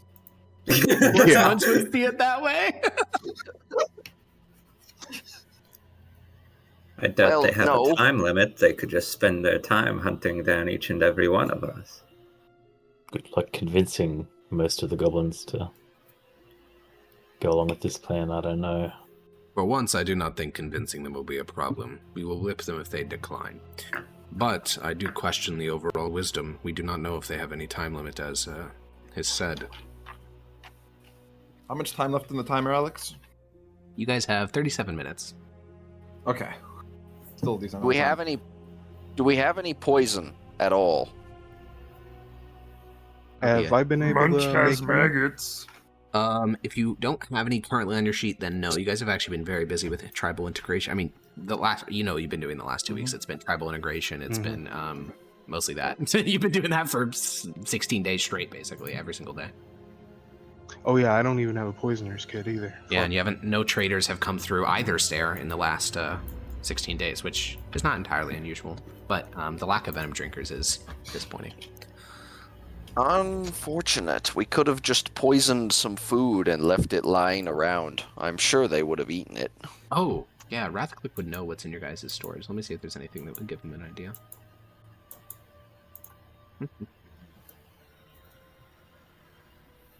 There aren't any, like, naturally poisonous plants down here, are there? Or mushrooms, I suppose? Ones that if you eat them are poisonous, yeah, but nothing else.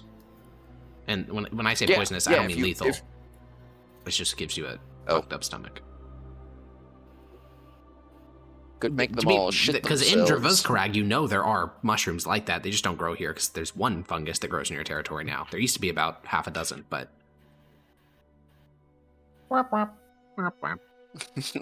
Kind of drove those ones out, didn't we? Well, the Crimson Fungus does that all on its own. Oh, yep, that's true, it does. It chokes the air with so many spores that it is literally impossible for other fungus to reproduce, and then it chokes them of life with its mycelium. It's actually like kind of fucking unhinged. It's really good at what it does. Once you seed it. How accessible like is the us. magma pool thing in the...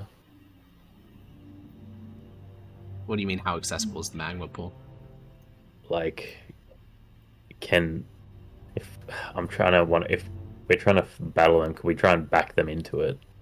Oh, so, I mean, it's very accessible. The magma pool, that chamber, was once just like your area. It was just a bunch of tunnels.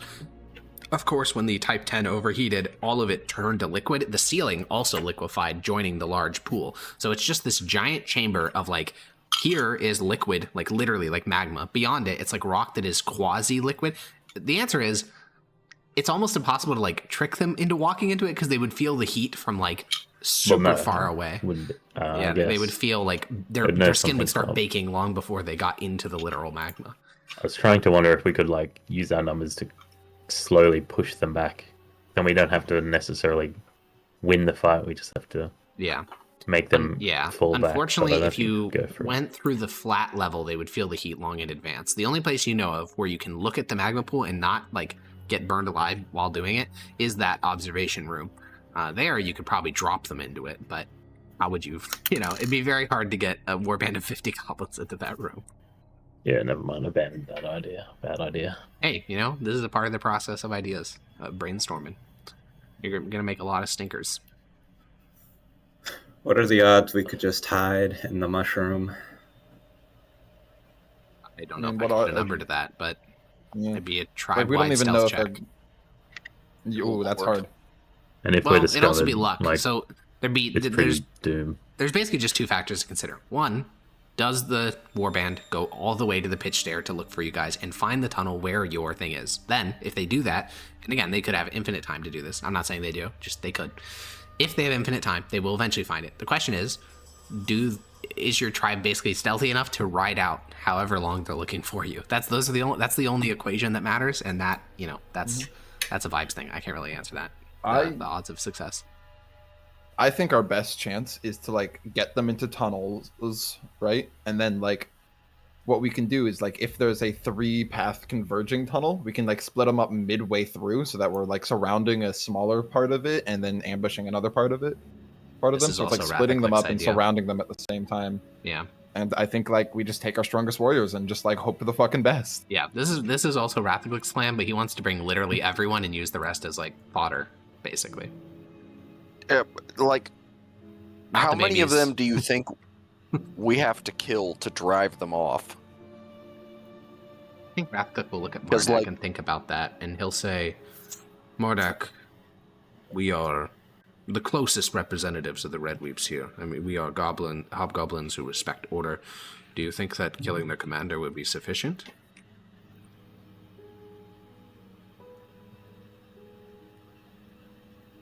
I think just doing that would be sufficient. No. Would not the next in line simply take over? Perhaps, but They would have maybe a lower tier of officers among them if they were to be agreed. taken out early. I doubt that It their would, line at of the very succession is least. especially extensive, though. Attacking their leader would certainly throw them into He will unfortunately be the strongest. disorganized. We'll have to kill him if we want to fight them anyway. They're not going to back down while he's still around. I'm sure as the warband gets closer, we can get a more detailed description, but my guess would be it consists of a small core of actual soldiers and then a line of chaff. It's how I would do things. The chaff, we could kill every single one of them. I don't think it'll impact the soldiers' morale in the slightest, but I think if we kill the officers, they could break. Munch can take the officer. Officers. There Will will they- likely be multiple. Oh, Will they lead from the front? The lead officer? I mean, I would imagine so. Mardak and I would. But we have to kill all of them, right? Well, maybe. If we attack them head on in a fair battle, yes, we would have to carve our way through all the chaff while getting hit by projectiles and then get our way to their leader, which by then, I imagine we would all be dead. We can't fight them head on. No, I mean in any scenario, would we have to kill all the officers Oh, for them to break? perhaps. The majority of them, I would. The problem assume. is, I do not know, because this is not how wars were fought in the Middle Deep. As you know this, in the Middle Deeps, we could not do this type of warfare. I've never experienced this type of warfare before. If they fight like we do in the Middle Deeps, killing their officer would be enough for them to surrender. But they have proven they fight differently. They exterminate. Perhaps they would expect us to do the same to them. Perhaps Munch could yell and get them to switch sides. I cannot say. Their methods could of do war are that. strange.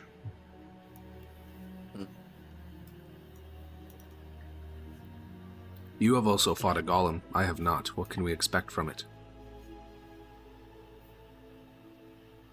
relentless. The golem is relentless. That might be the Golems biggest Still have will- problem. area of effect attacks. Have to be It will grap- killed. It will grapple people, pull them close, Wait. hold on to them. Wait. Munch, brain, idea.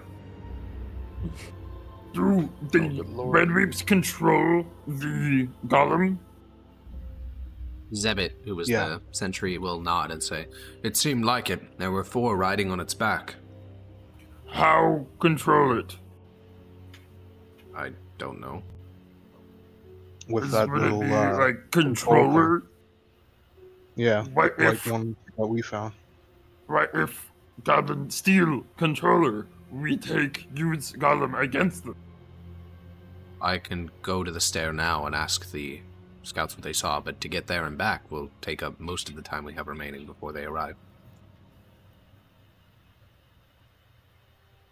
Fuck. If you wish that information, I can go acquire it. I'll look myself if I have to. We should have a central plan first. Well, so I'll put it this way. Zebit can get you... You should prepare the list of questions you have for Zebit in the next, 2 minutes, because he needs time to run there and run back and, gather the information you need while not getting caught. So figure out what you want him to determine about the oncoming force, and he'll obviously try to answer some questions of his own, like how many are in red metal armor, which he kind of got a rough estimate of. But I'd recommend getting those questions together real quick so Zebek can go do that. All right. I think so far the questions I have is: are they controlling the golem and how? Is How many look like the ones slaves? riding the golem? What kind of golem is it? Is it like a humanoid or is that like stove belly? Yeah. Is it how many of them are in red metal? Of course. Okay. Okay. How many of them are equipped for fighting? Okay. How many like senior officers does it appear they are, and how strong do those look? Okay. Anyone have any other things they want to add? If there's any boulders we might be able to push down on them. Sure. Zebek will start to jog off then. He will go gather that intel report. You guys have 26 minutes to develop a plan.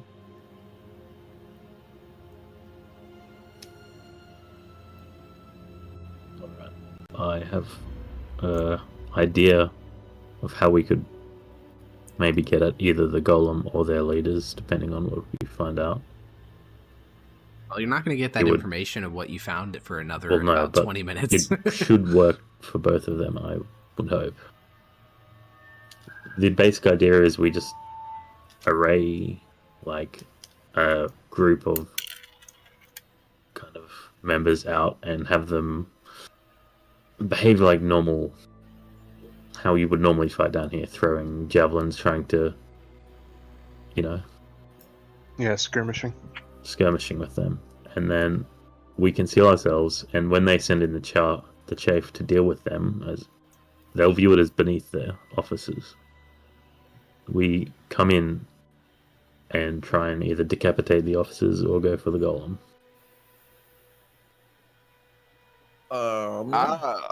So have like a little decoy force to distract most of the fucking shitters. We don't And then want to get have, bogged like- down with those ones that will break. We just have to try and That's a eliminate their that's a good leadership point. before And the- they kill the rest of our tribe, I'm hoping. Do we have a way to prevent projectiles? That'll be the deadliest thing by far. They have red metal crossbows. We 6 of died. our 7 casualties died to red metal bolts when we ambushed the 3. I think we'd have to utilize the environment to our advantage there. Funnel them through narrow passageways and things that they can't really shoot through. Technical none. We should also put Mardak in the front line. Yeah. For the bait squad. No.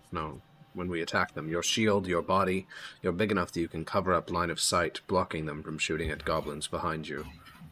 And And your obviously, spells can yeah. circumvent their armor. I do not know how We could. useful I'll be against the officers.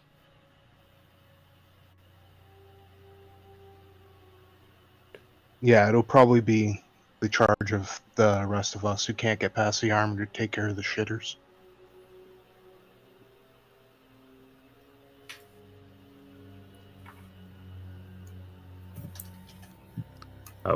We could try and drag Stovebelly out and have some people take cover behind that. That should at least give some like real protection against the Well, projectiles I for don't some think we people. want to engage them Well, no, around but our homes. We want to engage them as far away as possible, so we have room to run away and skirmish them.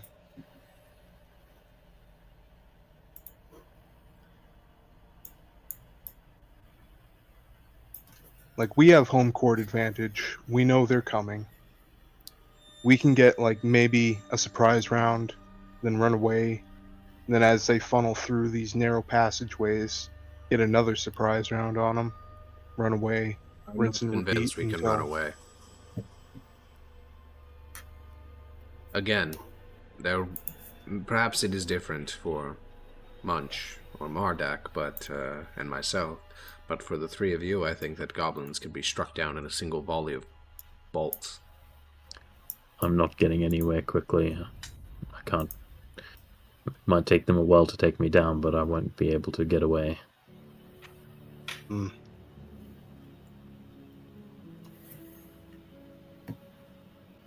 We put up a decoy force to distract away their vanguard, the chaff, whatever else they send. And then we fall on the rear guard.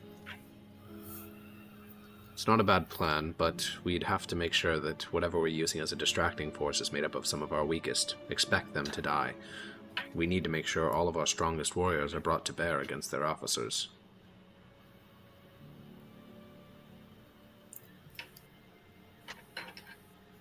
Much agrees.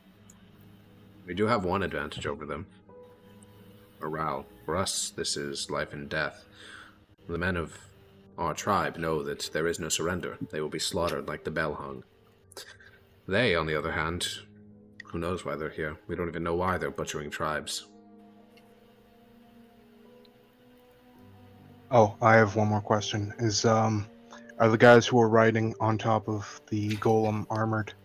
Unfortunately, Zeb had already ran away, so hopefully he thinks about that piece of information when he's looking at it. Damn it. Well, some cleric abilities from that should be able to turn the tide against their armored people. We should even be able to hit them reliably, even in their most heavy armor, I'm hoping. if we're doing the bait strategy, who is going to be in our bait squad? The baby, he's weak. Holy, Oh no. holy Giga Chad.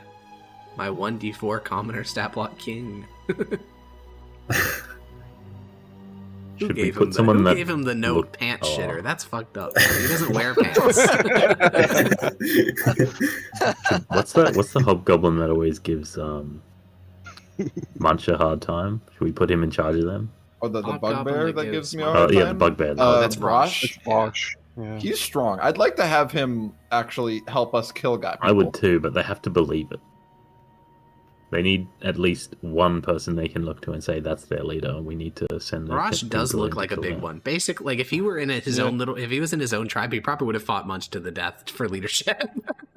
Yeah. If you had And- a different died. structure, maybe. I mean, now obviously, yes, he would die now, but It doesn't have to be him specifically. It has to be someone I think that they can at least say is leading this like red. A bugbear, any bugbear. basically, yeah. Basically, the weakest bugbear could come off as a big one, especially if they're surrounded by a bunch of starving goblins. What's this little 2-year-old one? Is that a baby still? Yeah, a 2-year-old is a baby for literally every subspecies, like every type of goblinoid. Then unless 7-year-old ones. Well, 7-year-old goblin is an adult, but a 7-year-old anything else is a baby. Then the 10-year-old one. Again, if goblin adult, that's actually middle-aged goblin. For everything else, that's a child. I hate you. You want child soldiers? It would be funny to have like an adolescent like bugbear being the leader of a tribe of a bunch of goblin babies, and that's your fucking bait force.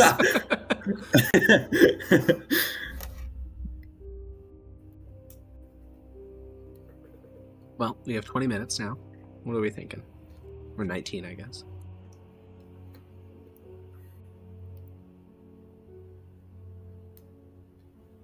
Hopefully these guys just walk past us. We're not ready. Nah, I think they got a taste for blood when they killed the bellhungs, and they'll be looking around our area some more. They did spend almost a week looking, and you don't think they found you.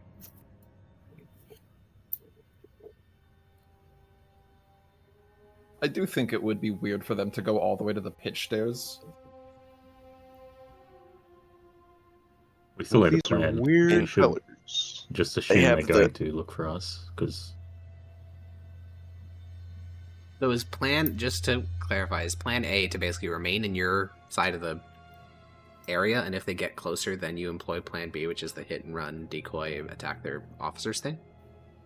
Well, that triple path thing that was recommended, that's only in the Bellhungs area, right?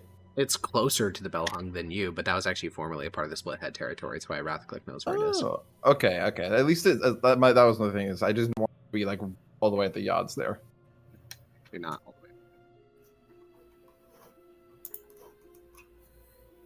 Yeah, we should give them the chance to keep going, but assume that they're not going to. I agree Yeah. with that. If they are just going up, there's no need to engage them.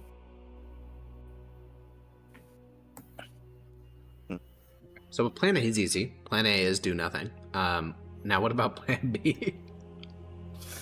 We could also spend the next 20 minutes making this place look as abandoned as humanly possible. True. That's not going to be much. 20 minutes is... 20 Would minutes is we not that much time. That is true. had advantage in our territory because they like can't breathe. No. It's not literally they can't breathe. It's just uncomfortable. And admittedly, your area is uncomfortable for sure. But not enough to impose advantage. What about enough to impose disadvantage on them? Yes. No. Shucks. Alright, well... We need to think of something, so I don't... Do we have... Are we trying to choose who we're sending in the distraction party? Like... That would be good to do. Yeah, that's a part of the plan. Who's doing it and how big it is.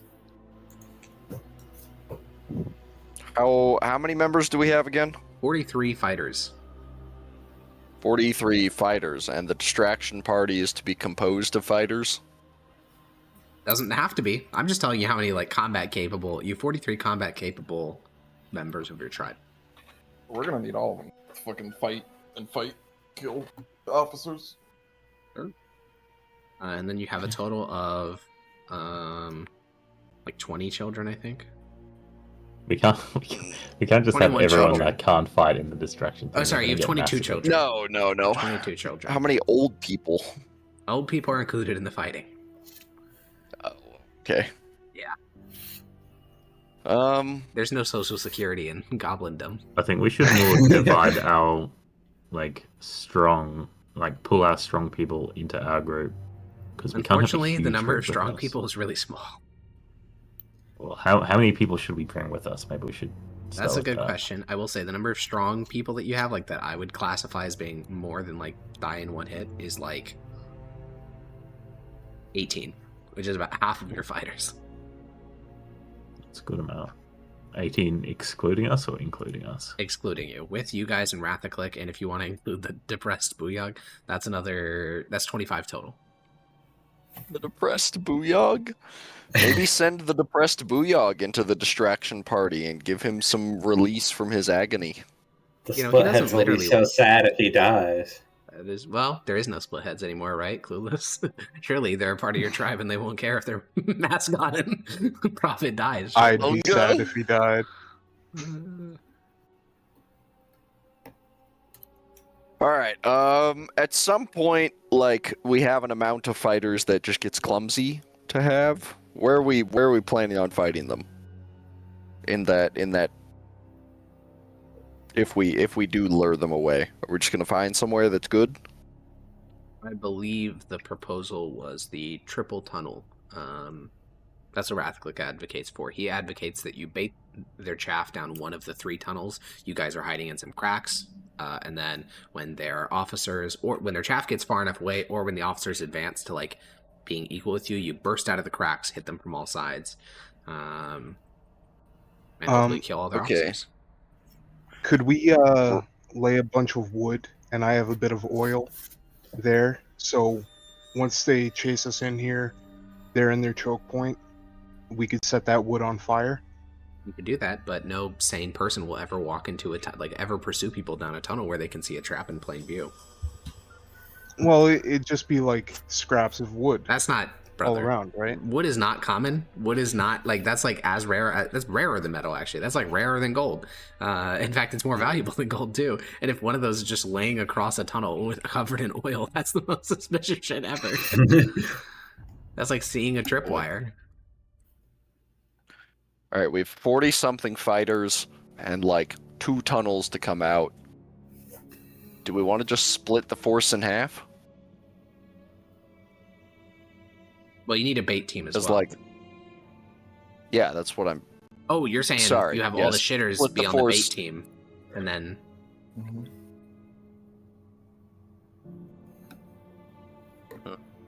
Good. You certainly could. Sure. Yeah. Okay. Yeah. And that would leave. Okay. Okay. I mean, that's a pretty sharp dividing line. So yeah, I think I have a pretty It's hard good to idea. tell So how many we should put to each group without really seeing the size of the map we're operating in. Like, I mean, I can like, show you there's the going to tunnel. be a amount of people that is just too many. To Oh, yeah. Get down. Yeah, the can we just see- tunnels. Yeah, I can See show the you tunnel? the triple tunnel. The triple tunnel. Let me remove all the stuff I had on here. Okay, I think that should be good. There you go. Pretty shrimple. Aww. Hmm.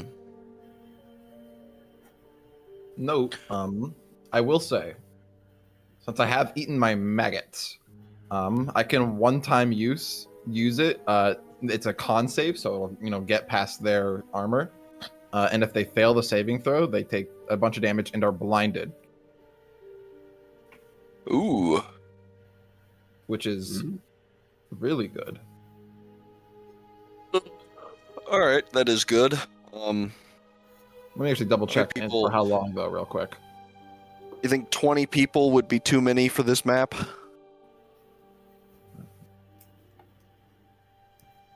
Okay, Well, we're so the also blinded fighting only like lasts how until many of the them? end of my next turn, so it's a full round of blindness. So we're at 11 minutes, and I would like to float the idea. You can always just leave. We could just go up, Yep, leave up the middle pitch deep. stair. You don't have time to get your much whole about tribe together stuff? and go through the yard stairs, but you could leave a bunch of shit behind and go up the pitch stair. Suck balls. It seemed like That they sounds like we're didn't not care. doing it. I mean, it's not.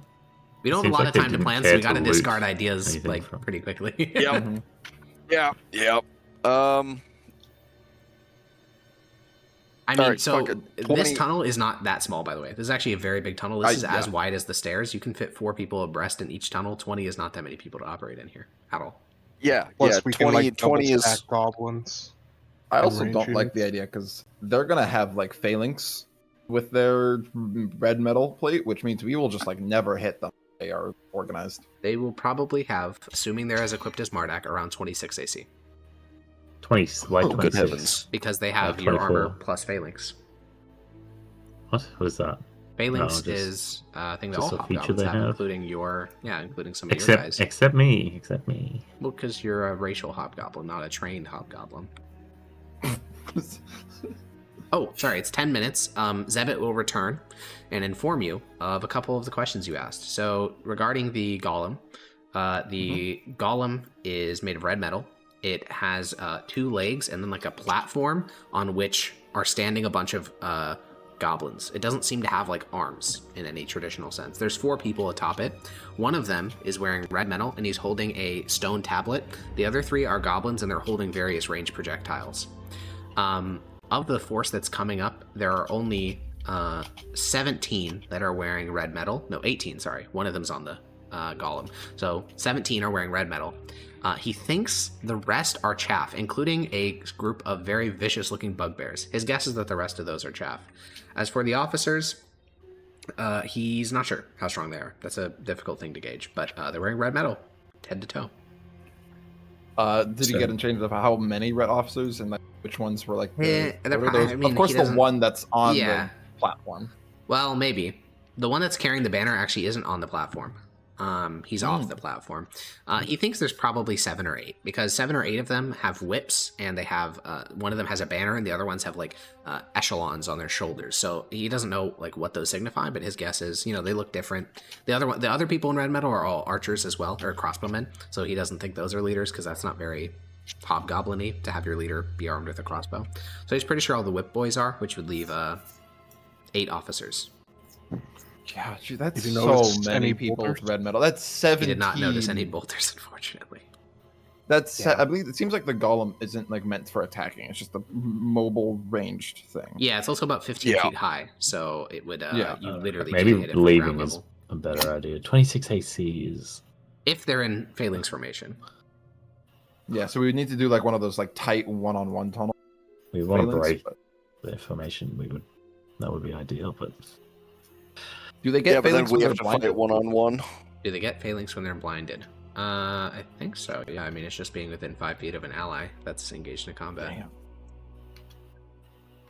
I vote we hide. Yeah, I thought there was 10. Learning that there was 18 was a big change in number. Yeah, 8 officers plus the 10 archers, then a bunch of chaff. Well, oh wait, hold on, wait. But all the archers also have red metal plate. Yes, the crossbowmen all have okay. red metal plate. Those are the ones stalking your Yeah, I territory think- last week. I think we're cooked. I think we hide or run. Yeah. If we run, they didn't take almost any of the kind of loot from the Bellhung, right? Though to be fair, those 3 died. The 3 that killed the Bellhung all died, so they didn't have time. Oh, to. so it was only 3 that killed. I thought it was a greater. Oh force no, that yeah, killed there was a them. group Oh. of. It was the 3 that went into the meat deeps, then got killed by the split heads. Those were the ones that killed the Bellhung. Yeah. Yep. They were part of a Hide. bigger group. Hide. No, we don't. win. Okay. Are we all hiding in the same chamber? Are we hiding in the mushroom place, or what's the plan for that? Yeah. Do we want to outside split the up or mushroom not? place. I don't Splitting think so. up could be I think- advantageous if a group gets caught. Yeah. It's true. With Because the we're time not we have. fighting. Yeah, go we ahead. can't- Sorry. We can't fight them anyway. So having all of our warriors in one place literally provides no benefit. So might as well split up so they don't at least get all of us. I like. What if that. it was a somewhat not completely split up by hundreds of feet, or not by a mile, but split up by a couple hundred feet, so that it could either be a 2-sided ambush based on the number of people they have investigating the tunnel, or it could be just run away. So I'm going to put it this way. You guys have 2 places that have food and water to sustain you for more than a day, which is your actual dedicated mushroom farm and the tunnels with the golem foundry. Those are the only 2 places that you could be for more than a couple days without literally dying of lack of food or water. Food can be transferred, water cannot really. There's really just 2 places that water comes from, those being the pipes and We have 2 people who can create water though. True. And that would help for water. Yeah. Food would be a lot easier as well. I'm saying that those are the only 2 areas that really matter. Everything else you could leave right now, and it's who cares, really. So I'd say it makes sense to hide in those 2 areas. Okay. Where do you Yeah. guys want to hide Yeah, we'll just- personally as a council? Split. Is the whole council going to hide in one place? I guess you could split, but that means if they discover Um, one, half the party's dying. Why don't the we all hiding just idea, I'm gonna be real. hide in the most hidden place? Is the mushroom chamber? Well, the most hidden place would Like- be the observation platform for the magma pool, because not only is it inside of the metal area with the golems behind 4 different doors that you can close, it's also through a secret tunnel, which you guys didn't even find for a week. Yeah, that sounds like a good spot. The food and water is a problem there, though, or no? Well, it depends. So if they find the rest of Yeah. the golem chamber, then yes. If not, then no. Because all the water comes from the pipes, which aren't inside there. They're out in the hallway. The food you could just bring in with you. Food's never a problem. But Yeah, so bring in food, and then we have 2 people who can create water. okay, Can we Yes. also bring in as much of the red metal as we have? how much is that? The various stuff off the golems and stove belly, and the stuff that we found in the Sure. Yeah, in the you tools. probably want to start doing that now. But yeah. Yeah, we should Alright. do that. I think this is fine. I think we could even just play it by ear and hang out just in the golem foundry, and then if we hear them close, move into the secret area. But that might take a But bit. That would lead Well, them. if we hear them, they will probably end up hearing us at some point. So That's true. Okay. With 3 minutes to spare, the plan is made. You inform Zebit that all scouts should be recalled and go to either the mushroom farm or to the golem foundry, the golem tunnels, and you yourselves make your way to the golem tunnels. Your tribe essentially just splits based on who's closest to which. About half the tribe goes to the golem tunnels, especially the kids because they were already there. The rest that are there go to the fungal farm. you yourselves go enter the Golem Foundry. You find that 4G is still jacking with the forge. He has made nothing of value in the last 16 days. Because he continues to insist he doesn't know how to fucking forge. And over the course of the next 10 minutes or so, the last of the scouts arrive, and you guys close every single door. Like, every door that you opened to find this foundry, you close behind you. You, like, roll them shut. And now there are about 7 closed doors between you and the entrance to these tunnels. And you sit there. And the other goblins remain quiet. In the time things were being moved, I would have spent 1 minute activating my graft, putting maggots in my chest. Sure. And inside of this, so what we're going to do is really grim, but we do have to do it. We're just going to roll a quick D2 for every member of the tribe to figure out which hiding place they're in. So I would like you guys to roll. The kids are actually weighted because they would mostly be in this area already, so we'll be rolling for the adults here.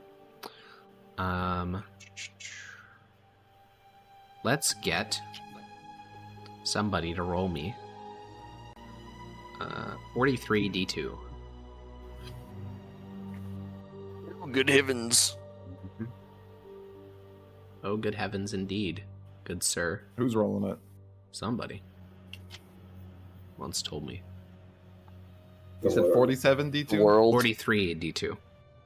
43, it's coming. Okay. It's gonna roll me.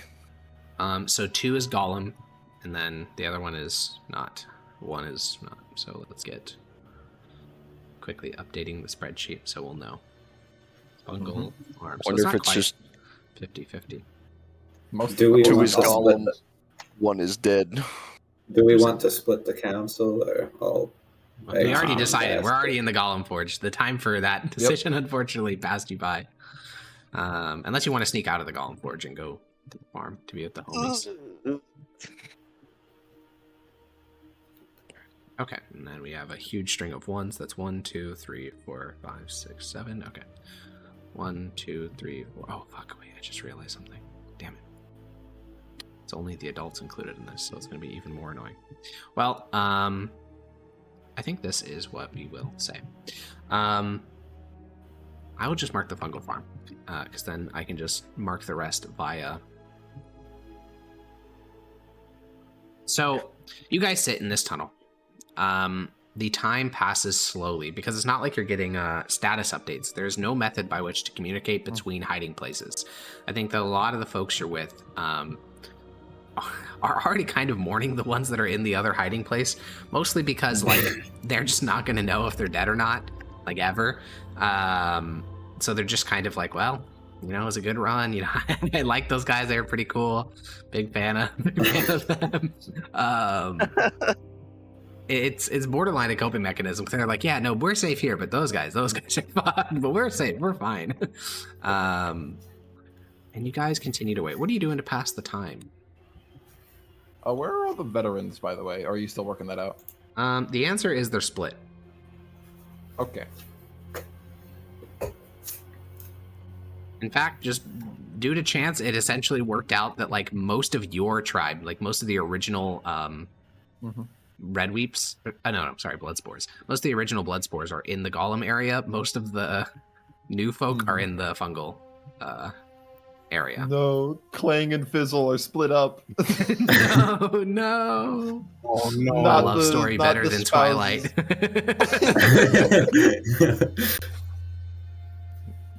Yeah. Okay. I have finished it. It looks like basically the majority of the majority of the blood spores are there. The majority of the split heads are split. Who would have thought? And then the majority of the new guys are all in the fungal area. So it's not very even, actually, when you look at it this way. If the golem area dies, your tribe is essentially decapitated and ceases to exist. If the fungal area dies, then he'll survive. If both die, you are gigafucked. Yeah. We're just dead. So yeah, what are you guys doing to pass the time while you wait? Was he eating to pass the time? Chewing on some leather. Bro's munching? Chewing on some leather. I'm munching on some leather. Well, luckily, all three of your Trade fellow on, bugbears, Gorn, Karsuk, and Vrosh are all there, and so they will get into a bugbear puddle with you to sleep away the day. Yapper starts twitching and mumbling and stumbles his way over to Blam and turns his head. Hi there. Turns his head toward the scowling face of Grosh, grabs Blam. Shit, where did I... Blood! I had to find it. Blood! When you grab me, I'm going to attempt to dance out of the way. I know where this is going. Alright, make an acrobatics He check. follows you. See if he can dance away while he tries to give you his prophecy. Oh, that's not good. 7? That's not very hard to beat. Rolls a natural Surely. 1. No! I Damn mean, it. You dance away as he tries to give you his prophecy. He's following you. and I'm gonna run. Yeah, there's not very much room to run. What is the prophecy? Blood out. Blood. I'm gonna cast Thaumaturgy to drown him out. Traces of Kvartok be your Clang, guide. clang, clang, clang, clang, clang, clang, clang. Oh, he's clang, literally clang, plugging clang. his ears to prophecy. That's crazy. Yeah, but by alerting everyone, Yeah, including the this shit Redweeps, literally perhaps? like this is literally like a goblin play, dude. This is what the villain does before he fucking dies. That's crazy. That's fucking crazy, man. Well, anyways, And then Yapper collapses. yeah. Classic. Thank God. stuff. Is he alive? Yeah, he's alive. He's living. All right, good enough. I'll wander off. Alrighty. Well, a day passes. A cycle, you mean? A cycle. Yeah, that's what I meant. That's what I said. A cycle passes. No, Oh. you're not dead yet. No. Hold on. My shit's rotting, silly style. A cycle is only 1 day. That's only a short rest. Oh, it's not a short rest? That is a short rest. Oh, yeah, no, is it only long rest? I thought for it was a long while? rest only. No, every time you finish a short or long rest, Gulp. I will take Can you 4 damage. take Xander's speaking privileges away for that one? For what? He For being right about my own subclass? never. No, not for that. Silly style. You said that shit rotting silly style. Honestly, I didn't even think about that. That just passed over my brain like completely innocuously. That was just like normal All right, then. Xanderism. Okay. A second day passes. Okay, maybe I should remove this graft, folks. Probably a good idea. I'm gonna remove the graft, unfortunately. Okay, Before the second short rest. Sure. Which one was rotting? All the maggots in my chest. Ooh. How did they didn't start rotting until a long rest? Let's see. If it says short rest, it says short rest, but my memory could be flawed. A rotting graft still functions normally. However, it inflicts 1d6 plus. Yeah, but when does it start rotting? Every time you finish a short rest. Yeah, but when does it start rotting though? Oh, until you finish your next long rest. That's what I begin- thought. What? That's Oh, what I give thought. me back that HP. Yeah. Okay. 2 days have passed. How are we feeling? What's morale looking like?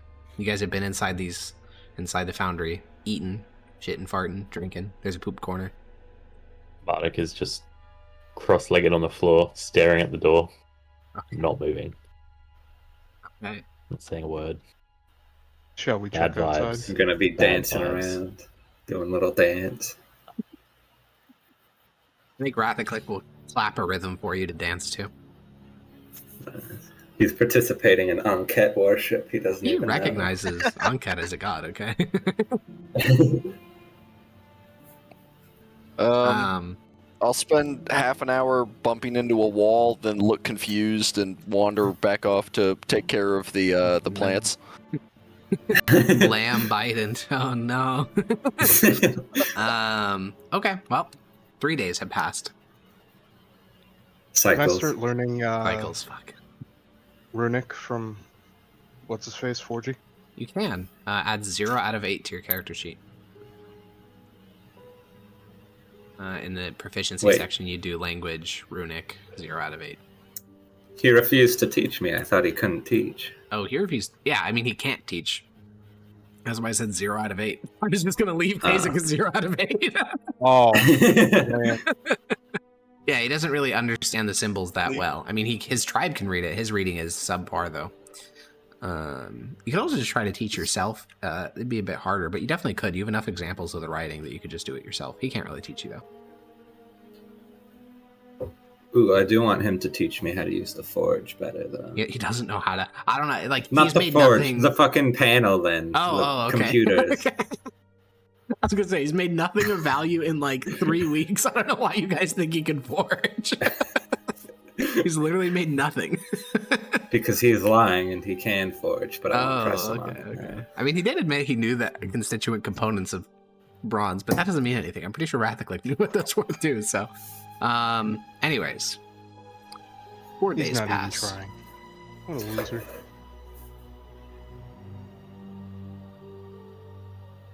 Are we At gonna this check point... outside?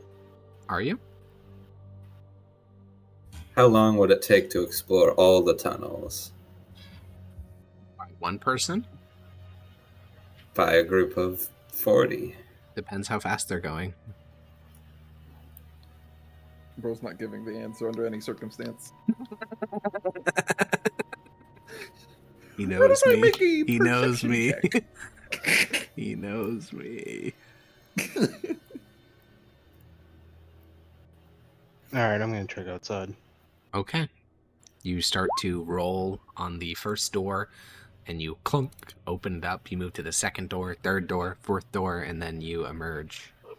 And you're really short. How are you getting out of the tunnel? It's a 10-foot drop. Normally, Munch would lift you. Okay, you skitter up the wall.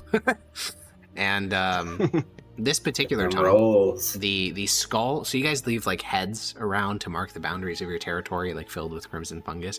The head, which is right next to this tunnel, is undisturbed. Where are you headed? I'm gonna head outside, see if I see any tracks. Yeah, there's no tracks because there's nothing to leave tracks on. Okay. There's no dirt. Anything There's no disturbed? sand. I mean, in this particular tunnel, not really. This tunnel is like this tunnel is on the outer edge of your territory. It's also very low in the upper deeps. It's like just above. It's like here-ish. So it's quite low. It's very close to the pitch stair. It's about as far away from where they were as you could get. And you don't really notice anything in here. Everything looks about the same as it was 4 days ago. Alright, I'm gonna go back, tell them I'm gonna go check out the mushroom farm, and I will do that. Okay. Well, there's health check.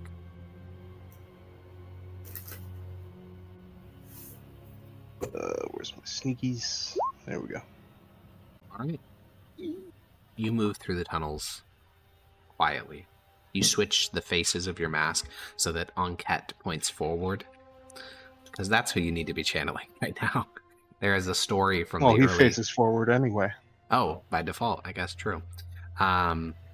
You are trying to channel Enquete at the moment because one of the founding myths of Enquete is that after he got out of Bayeg's rotting corpse and emerged into the world, he decided to travel the land, and he found a tribe of what is typically understood to be humans and just watched them, learned language from them. In fact, most higher order ideas came from this tribe, and then he brought them back to the corpse to free his two brothers, Grosh and Dominus.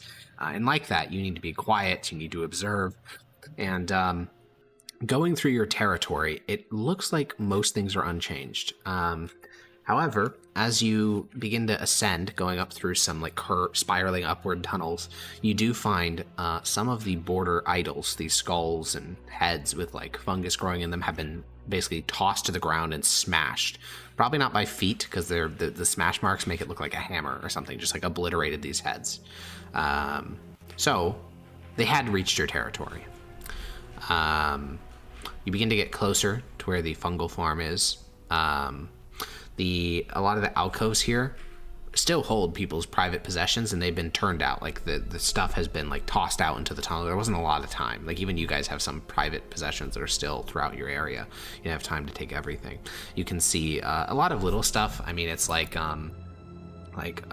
leather thongs. You can find like little clothing scraps, bits of copper, bits of wooden crates, bits of like steel, little bits of red metal. Just all the personal possessions of people in your tribe are just kind of like tossed out into this hallway. And you turn toward where the fungal farm is, and you see a normal flat wall. You don't see any door.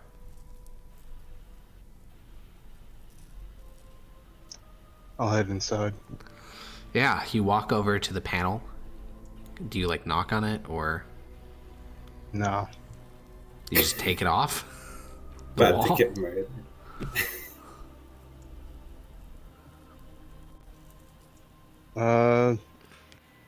Yeah.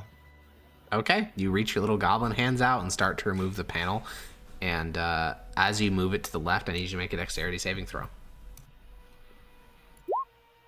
Okay, a war axe comes swinging down towards your skull. It does miss. Well, I wouldn't say miss. It does a glancing blow, so you take 7 slashing damage as this axe tries to basically bisect you.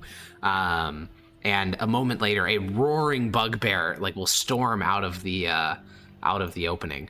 And then he'll look at you and kind of blink. He's one of the newer bugbears of the tribe, Vrash from the Split Heads, and he'll just look at you and say, "Oh. Yapper?" Oh, it's me. Lex. I think they're gone. They were around, though. Yes, we heard them. Alright. Let's get some scouts, run around, see if they're still in our territory, but I'll report back to the forge. And We have dead. what the fuck happened? We collected some water before going inside from the mist in the air, but our seal on the door was effective at preventing the mist, so we began to run low on water. Teams started doing water runs. Some never returned. We assume they are dead. Zamaruk, Jazan, Visit, Splat. There's also Brug.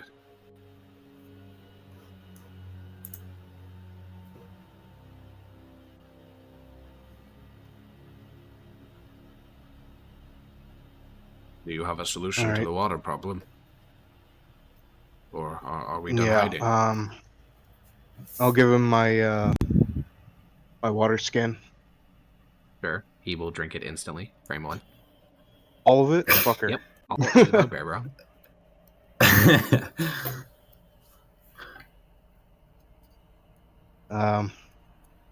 Yeah, let's get some scouts out there, survey the damage, and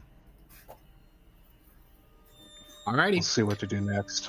So the best scouts of your tribe are actually in the Golem Foundry, but I think that over the next hour or two, what you will discover is that they went straight through your territory, pillaged a bunch of shit, did not find either of your hiding places, which is a bit odd, but you can kind of reconstruct what happened, which is they actually didn't go through all your territory.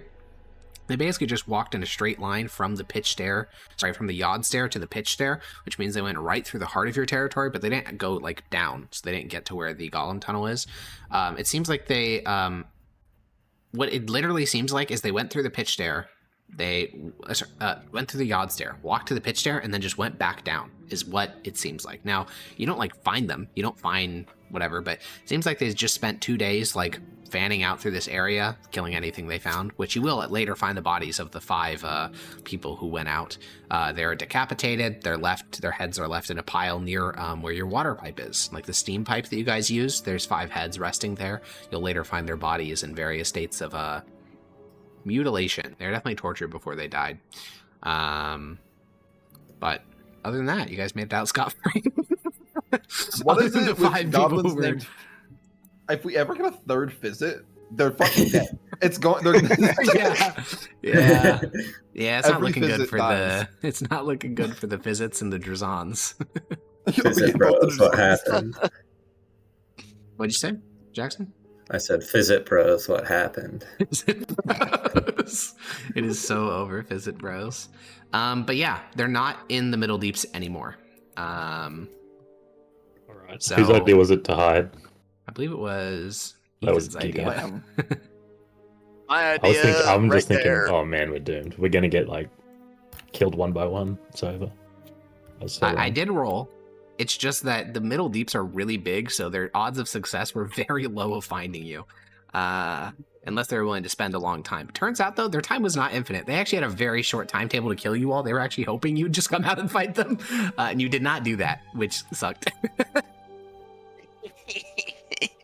You did like They the would've ultimate guerrilla murdered all tactic, of which us. is just not fighting. The do nothing strat, bro. Consult the chart. Nothing ever happens. I mean, yeah, other than the 5 people who died, nothing ever happens. That yeah, didn't happen. true. So afterward, you guys hold like a tribal meeting. You inform them of what's happened. The general reaction is one of positivity. I mean, 5 dead goblins, not to mention like none of them were a part of the core blood spores. Because despite all your efforts, there is a caste system in your tribe. It's not like a codified one, but like there's the OG blood spores. Then there's like, okay, splitheads are kind of like, they're a real tribe. And then there's the shitters who didn't even belong to a tribe before they joined yours. And they're like, they're the lowest on the rung. It's just how it developed. It wasn't like, and you try to, to some extent be like, no, they're members of the tribe, but like they're not. They're like secondary members of the tribe. So with all that said, I think you guys hold like this public meeting informing them of, all this stuff. And then you host a more private meeting, just the council. And, Rathaclick will toss Munch some food, some real hearty food, because you guys got access to the fungus farm again. And you guys had a bunch of extra stuff that had grown up over the last couple of days because you didn't have your normal level of consumption. So he's just like tossing food at Munch as you guys talk. And he'll say, "This is not sustainable." Munch believes we should move while we have time and people. I have a question that I'll admit is somewhat rhetorical, but I would like to hear your answers all the same. Even if we united the entire Middle Deeps, do you think we could fight a force like that? We'd have to be very crafty. And we'd suffer severe casualties. A force like that, I think we could win one after uniting the entire Middle Deep. Not the second. Once a second one comes, we lose. I'm inclined to agree with the Munch. Munch smart. We don't even know what they want in the Middle Deeps. To Well, kill us. Like, will nod and lean back. He's said his piece. So, what are we doing? Are we going back business as usual? We can. I mean, you don't know when they'll next send up an expedition, but it's clear that they wanted to deal with this quickly. This wasn't like a lasting occupation, which makes sense. The Middle Deep is a shithole. You don't want to own this. This is like a waypoint onto somewhere that you can actually support an entire tribe. If that warband had tried to live in your space, they'd probably have food problems, especially if they tried to move all 400 waiting at the base of the Great Stair into the Middle Deeps. They'd probably die. There's just not that much food. And it relies on constant traffic by people like the Redweeps. So, do we think we can wait this out? So they came up, ran around, and then went back down. Yeah. Right. So they're like, I would assume this is some kind of like military maneuver then. Would be my guess. It might have been like a foraging party. They didn't take anything from your Yeah, guys' Scavenging of some kind. Oh. from your. They If there is a turned out the ward down closets there. looking for stuff, but they didn't take anything. Here's what I think is They happening. could- Here's what Munch think is happening. I have to do in character moment real quick. Munch think they want migrate tribe up, but if we exist in middle deep, we kill their weaklings. They are killing us before we kill their weaklings to preserve large scale of their tribe.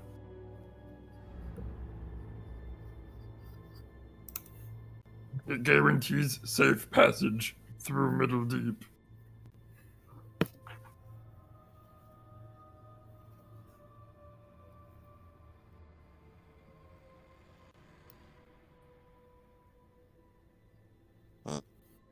Deep contemplation.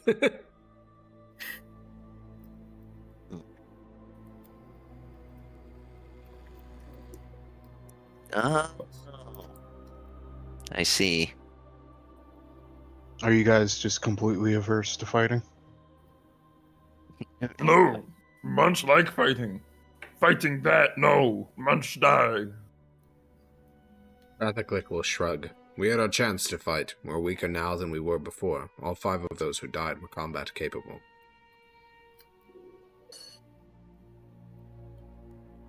What makes us think the upper deeps are safer if we were to go there? Wouldn't we just be slaughtered there too? Maybe. Well, But at least we I have a believe we chance. would be enslaved.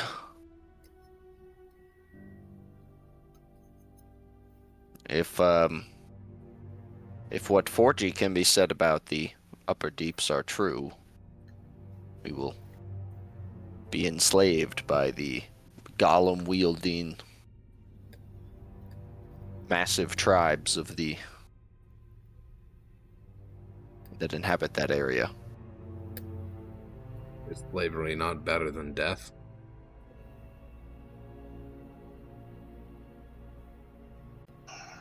How viable would it be to bring boulders and roll them down on them? What boulders? I don't know, anything we could pull out through our territory. You guys have rocks, not boulders. Boulders are like, I mean, we're talking like, I mean, if we're talking boulders, like thousands of pounds, those just don't exist in your area.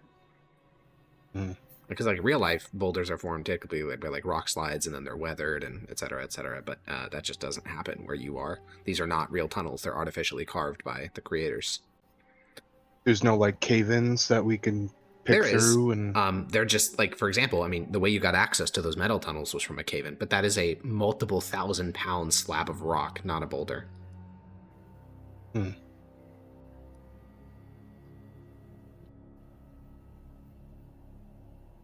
Spend 8 bajillion hours breaking it up. Holy.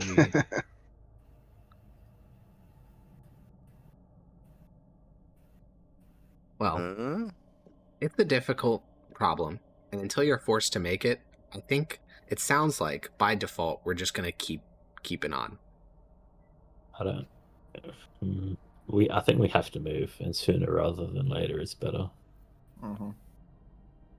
That's 2 votes for moving. We might as well do it at our own pace rather than someone else's. Then Do we know for sure we have to move? Because they could just give up on trying to find us. If Munch's theory is correct. the answer is no. do we want to try? Do we want to try talking to the other 2 tribes in the Middle Deep, at least?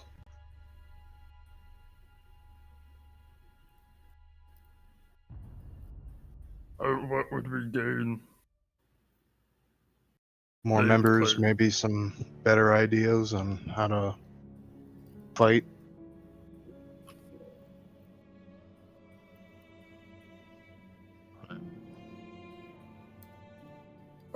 Munch does not believe they are at risk to the Redweeps, such as we are. Is there no entrances here on the Yod stairs to Nope. the Sootskins? Nope. What's this territory then? That is just a territory of another tribe. That's the it's where the magma pool is. You know, there's another tribe there. You just don't know what they're called. I mean, you could just make up a name for them. Your encounters with them Pussy have shits. been sure. Your encounters with them have been one, you can occasionally spot one of them near the magma pool through the observation deck, and the one time you tried to go down, they instantly threw about 50 javelins at the person who was walking down the tunnel, and that goblin ran back, and you guys haven't really done much with them since. 50? Jesus. Yeah, I mean, they were all beyond range, but yeah, it was a show of force, like, fuck off. It's how you guys used to conduct warfare before the incident. The Redweep incident. Also, now that you've, like, explored most of the Middle Deeps, I think you're starting to get a picture of, like, oh, there were, like, 6 tribes here. This is such a small fraction of Dravuzkarag, it's, like, fucking mind-blowing. Yeah. Like, you guys were living on a tiny little pimple, and it's only now that you're like, oh, God, it's so small compared to how everything, like, the rest of this hold. It is all very small, yeah. It's big in culture. What'd you say? It's big in culture. Big in culture. I mean, it kind of was. You guys had 6 very distinct, like, tribes there. The Bellhung, the Split Heads, the Blood Spores, the Sootskins, whatever this tribe is. So I guess 5. 5 very distinctive tribes in such a small area, for sure.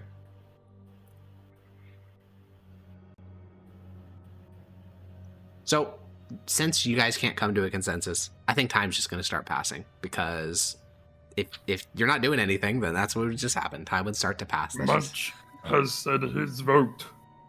What is your vote? I vote for trying to contact these other tribes. What's At the very like? least. How big was the other tribe again? But even Rathic still, gave a huge range. He said like 50 to 150 for the Sootskins. Good lord. Yeah. the Redweeps, did they?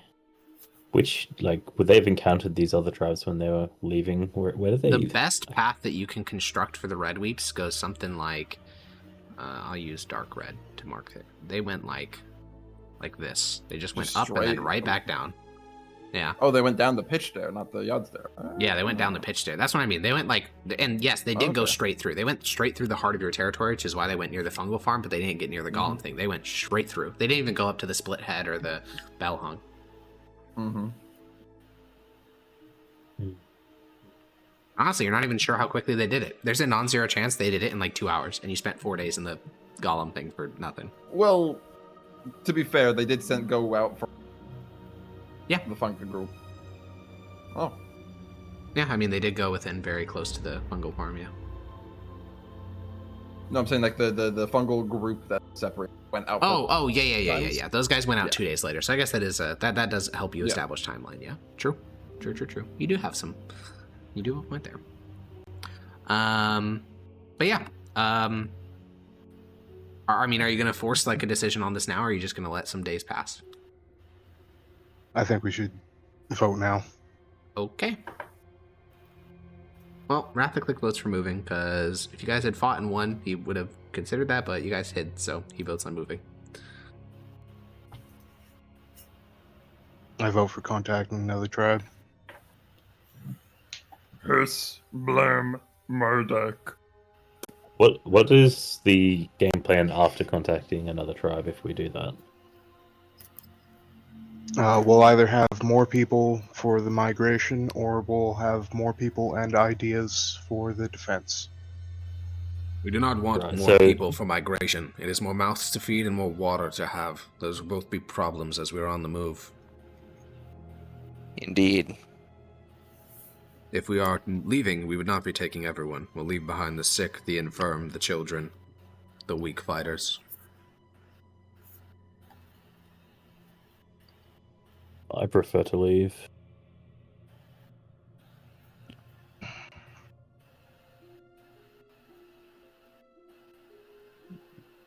Leave. Yes? Sounds like leave has the majority as of right Sure, now, but- right? You guys don't have like a fucking council charter. You don't have to do just majority votes. If you and Yapper are willing to put up stiff enough resistance, then a compromise could be found, but it's more so, what do you think? Fuck it, I'm a gambler. Leave. Shit, okay. Well then, Yapper, you're in it's the scene in Seven Angry Men. You're the one guy who's like, I do not convict. What are you doing? Are you bending to the will of the majority? In the knee.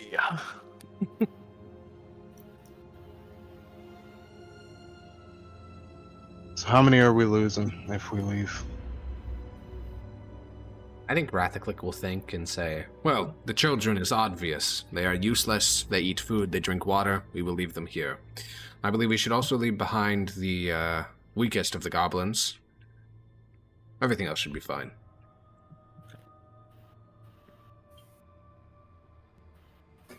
Other question. Do we migrate up the pitch or the yard stairs? Rathaclick will shrug. That's beyond his pay grade. He has no fucking idea. Does Forgy know what's the difference?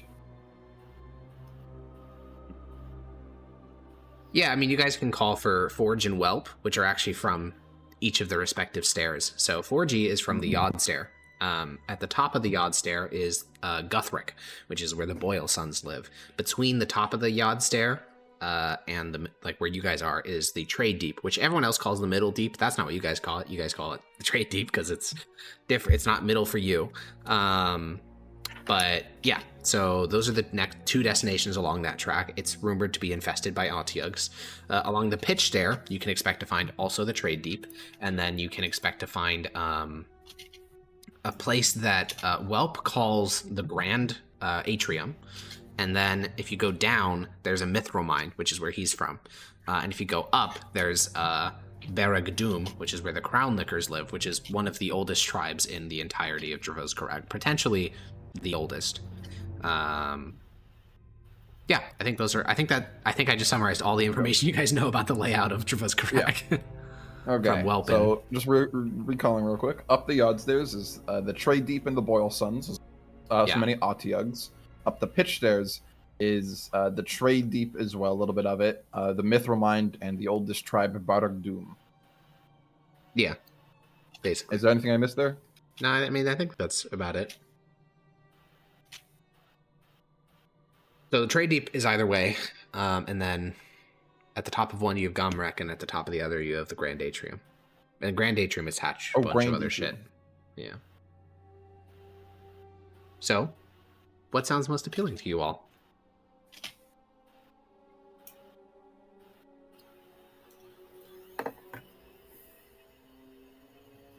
What do we Who know do about we want the to be Trade Deep? slaves for? Yeah, who do we want to be slaves What for? do you know about the Trade Deep? Well, Whelp and Forgy will give you very different visions. You guys also know someone from, a tribe in the Trade Deep. You know the Hook Rats. The Hook Rats are from the Trade Deep. They are, I mean, I don't know. You guys met them in the campaign in the first session. They seem pretty chill, right? They sold you Whelp, so they're slavers. That's true. But they seemed chill about it. Whelp will say that the Trade Deep is hell. He'll describe it as like a war zone between like 50 different tribes where no one has gained dominance yet, and it's primarily a place for the other, like for Gomrek and Barag Doom to take slaves from, because it's like completely disunited. Forgy will describe it as actually a pretty safe place. There's a confederation called the Rattlegut, and it's led by a goblin named Rattlegut, and he is pretty cool. He's on the Gomrek side of the Trade Deep, and he trades like scraps with the Boyle Sons and basically gets them like metal, which then they sell, and then he gives them back more scraps. Like it's a little ecosystem they got going on. And overall, Forgy thinks he would have much preferred to be a slave in the Trade Deeps than the Lower Deeps. But for Whelp, he's never been to the Lower Deeps, so for him, he's currently in hell. The Middle Deeps is the worst place he's ever been. Trade Deeps is the second worst, and then yeah, he'd rather be home. I think we're just abandoning home court advantage for like the shittiest fucking possible options. Like, yay, be a slave to these bad guys or these worse guys. These Redweeps, sure, they're fucking tough, but we do have some tools. We got the fire and we got the magic to deal with their armor, and we got home court advantage with a lot of tight spaces that we could set up traps. Yeah, I don't care, Rathaclick. Shush. What about the venom drinkers? We also got the enemy of our enemy, the venom No, drinkers. we do not have the enemy. That is not how goblinoids work. If they are attempting to conquer tribes like the Redweeps, they will attempt to conquer us. It is not a question of slavery to the batter or the worst, or freedom. It's slavery, slavery, slavery, slavery. We get to pick who we're slaves to. That's pussy talk. Well then, go fight the Redweeps on your own. Go do your little skirmish campaign. No one's stopping you. Maybe I will.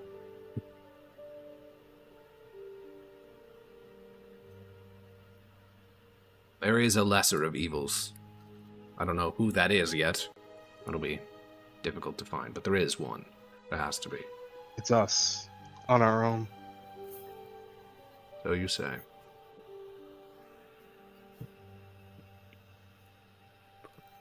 It is possible they just give up on trying to find us, decide we're not worth it. It's true. They do not actually know this area very well. We could just hide. They will know it if they want to. It won't take that long. It's not a huge place. So let's make this area They have as the manpower difficult to as it map it. is to learn. If we give them resistance, their overwhelming force, they're going to come up and crush us. There's lots of choke points in this area. You can't choke point against someone in full plate red metal armor. They will just obliterate whoever stands in their way and walk through slowly. Harkon, there's lots of like little narrow cracks that only like one person could get through at a time, right? For sure. How do we deal with them when they just keep sending one after one after one? Like, Yeah, that's actually to our disadvantage. We No. need to fight them like three of us versus one of them. We could can't get fight like them one-on-one. 6 of us versus one of them. What I'm saying is, they send the stairs. We shoot them. We retreat into a really narrow crack, yeah, and then there's like one hob, one goblin under them, all just like stabbing the shit out of them. Ad infinitum.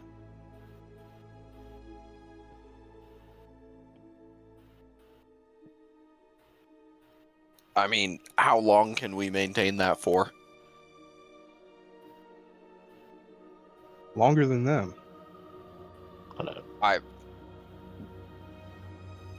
I don't think so. There's I like guarantee 70 of it's us. going to be and longer than whatever traveling fight that we get. We're going to be facing like mean ass wildlife. We're going to be facing mean ass tribes that have home court advantage. Yes, but they don't have red metal.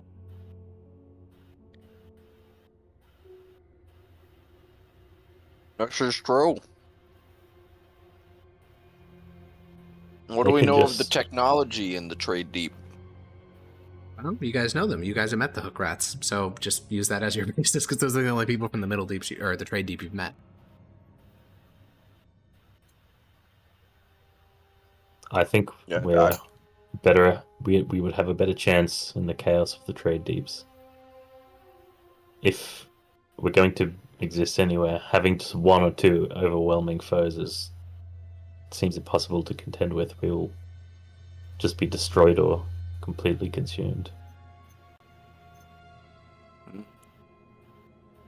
Versus 30 manageable foes.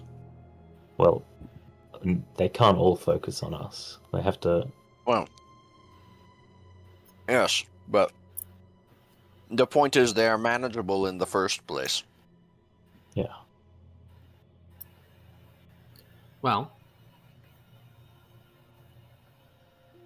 you will be informed by Zebit that a caravan has been spot on the pitch stairs. It's currently not in your territory. It's currently in the territory of the magma pool. It's coming upward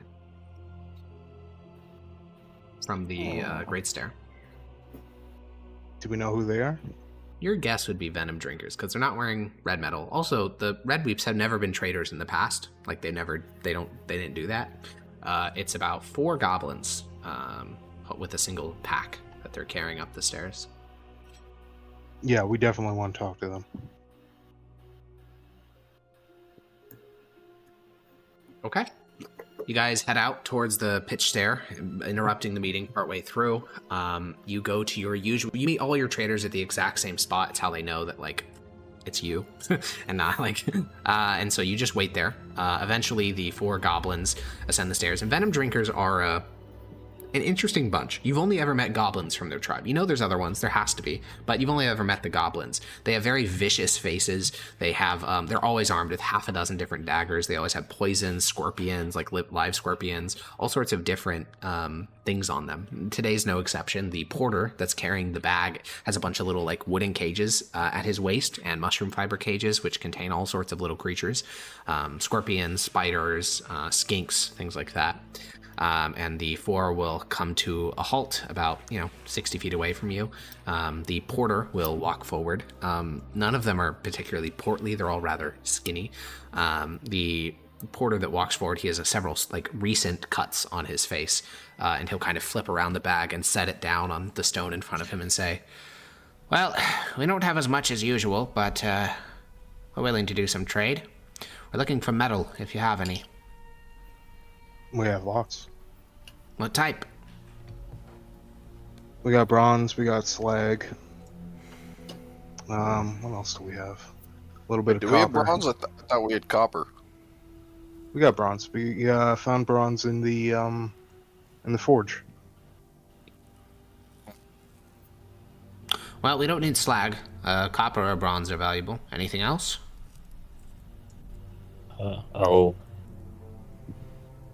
I don't suppose we ever picked up that gold. Nah.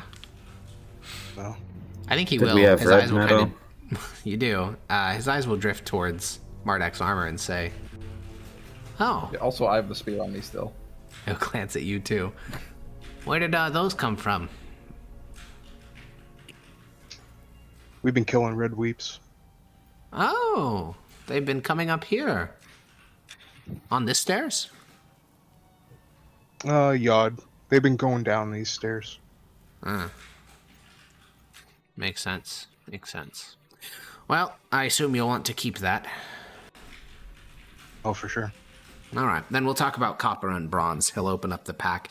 Inside are a variety of different daggers and poison kits. They almost always trade the same stuff on the stairs. It's always poison, assassination, ranged weapons. It's sort of their niche. There is red metal, I think, in the stove belly corpse, right? There is also on all the golems you killed, each one had a little red metal plate on it. We probably don't want to trade that.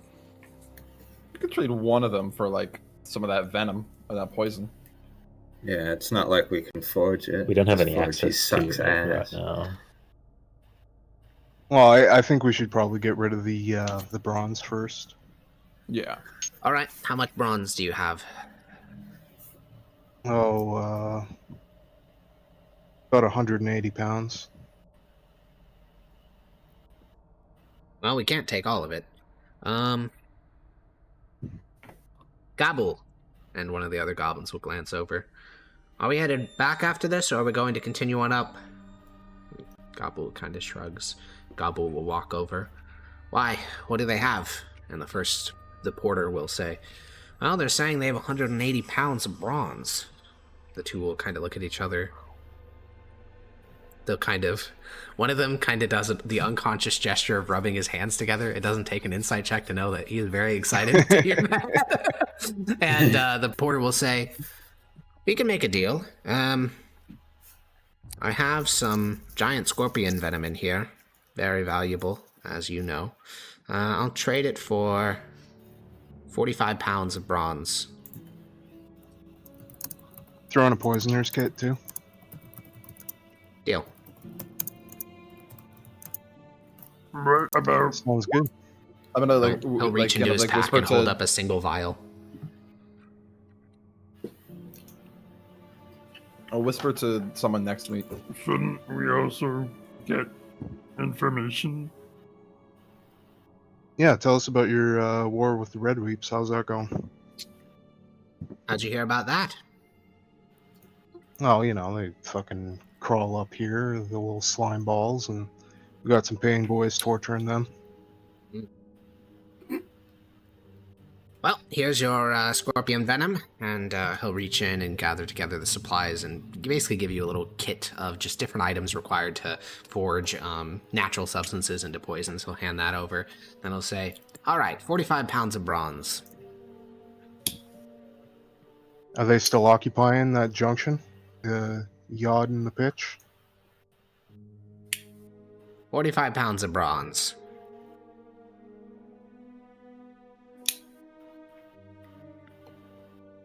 Can I roll a persuasion to try and figure out something that might get him talking? That sounds like an insight check. More bronze. You're not sure what's going on behind these goblins' glassy eyes. Perhaps we offer more bronze for information. The two goblins in the front will share a look, and he'll glance back and say, red metal. We'll make a deal for red metal. How much? Well, if this is all you have, we'll take the spear. And you tell us how you got past them. No, I don't want to lose the spear.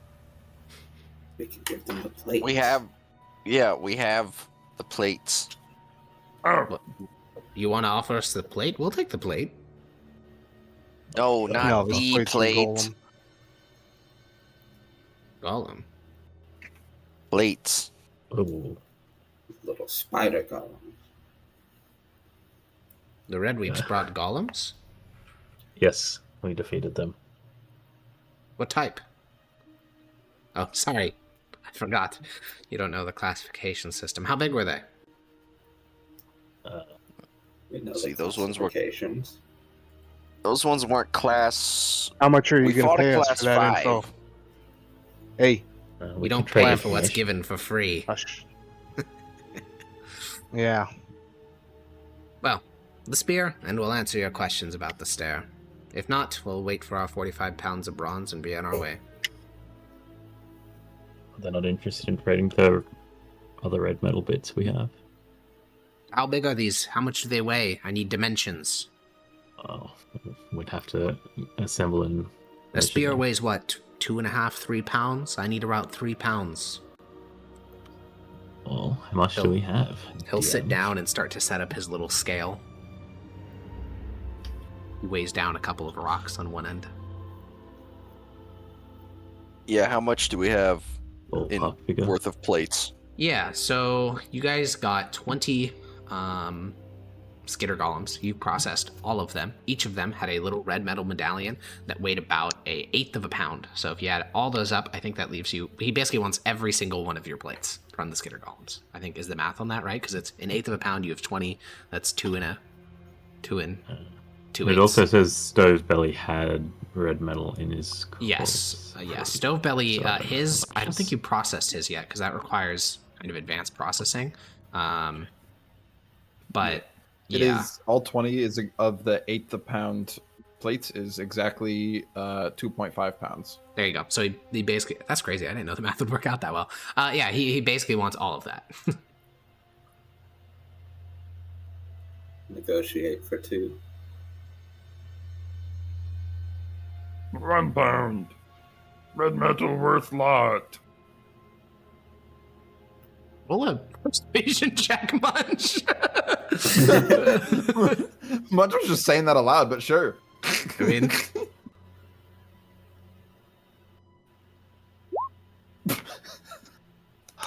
These Okay. rules. He'll shake his head and say, 2.5. We're getting our spears worth. How can Munch guarantee your information valuable? You can't. All a trade. If you want it, you'll pay for it. If you don't, we can go. Just give us our 45 pounds of bronze. Can we I cast think we some can of just truth settle with on the you? bronze. Can you cast a spell? No. Zone of Let's truth, just settle with to the make bronze sure deal. you're not lying about anything on the stairs. I don't trust your spells. You could tell me it's Zone of Truth and it could be something else. If you don't trust my information, you shouldn't pay for it. Just give me my bronze and I'll go. Damn it, he's based.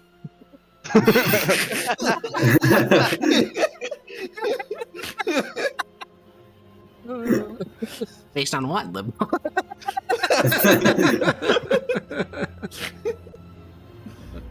Well, You've are been paying fair in bronze. traders up until now, right? The Venom Yeah, Drinkers we'll are give them an odd group, I would say. A lot of the so you only trade with 3 tribes, and the reason you trade with them is because they kind of look past all the other shit you do, because they have a specific need, which is you typically give them niche items, whether it be crimson fungus or whether it be corpses and loot that you've taken, and they will give you their specialty. It's like very transactional. They don't fuck you over because most of the time they want a specific thing from you. Right now, they want metal from you for whatever reason, and so they're not going to break the trade relationship. But all of your interactions are going to hinge on you providing them with metal, and it's the same for the hook rats. They always want your crimson fungus. They literally give a fuck, like, not about anything else in your lives. If you give them crimson fungus, they like you. So yeah, Okay. I wouldn't say they're dishonest. They're just very hyper focused. Great, so if we give them metal, they'll tell us stuff. Where's the bronze on your sheet, by the way? It is on the tribal loot. Where? Should be on session 2. Tribal loot page. Nope. It is someone. No, Druckhammer leg, bronze. Is the second Oh, thing. that's how you stored it. I see. Okay. Understood. Cool. Then are we breaking off a part of the leg and giving it over? Yep. Cool. Let me find right. Yeah. So you give away 45 pounds. So you are down to 135 pounds of bronze, which is still a fucking huge amount, and a non-functional Dreckhammer leg because you just tore off its like foot and gave that over as payment. Cool. Are you guys giving anything else, or are they going to head on their way? What else do they have? Like I said, they have daggers, javelins, arrows, bows. They have spears. They have other poisons. They have leather armor. I mean, anything that an assassin would want, they have. Also, they have How about little some creatures. crimson They have like fungus for scorpions and bows? shit. Type of what? Crimson fungus for bows. They don't want crimson fungus. They just want metal. Lame. Okay. Well, what can we decide? Are we doing the red metal for info, or no? Is it too much? Up to you guys. No, that's too much. That's something we can figure out ourselves, and that's a very valuable resource. To be fair, what are we going to do with this red metal? If we're going to be moving soon, we can only carry so much of it with us. Yeah, but we don't Fair, have there's much. only like metal. 2.5 pounds of it. Oh yeah, I guess. Well, you also have all the stuff in Stowe Belly if you actually figured out how to break the slag that's surrounding it, like melt it down and extract it into like an ingot or something. We don't have guys just beating on that. You do, but like you need to forge it into something. You can't just have like random fucking scrap metal. That's not useful. You need red metal that's like pure, which means forging. Nah, goblins won't know the difference. They literally will, bro. They're really smart. No.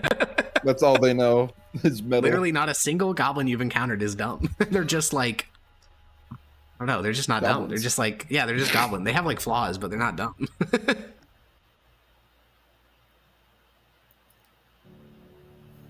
Okay, well, the Redweeps the Venom Drinkers are going to bounce then, if you got nothing else to trade. Deuces. Okay. They will take their 45 pounds and they'll start heading down, because that is basically everything they were hoping to get. Yeah. Well, without any information, I think that, you'll deal with discussions of what to do as a more permanent solution tomorrow. The cycle's nearing its end, and most of the cleanup from the little trashing of your main area is taking place. There's no combat, though. That's probably for the best. And as you each drift off, Yapper, you go to bed. And like always, you consume large amounts of hallucinogens before going to sleep. It's an attempt to get closer to the Triumvirate, because everyone knows that when you dream, that's when you're the closest to them, and you're the most likely to receive a vision. And what follows, whether it's a drug-induced delirium or a vision from the gods, I think is up to you to determine. But what you see is a thin line, goblinoids walking through the darkness. It's a great tunnel that you're in.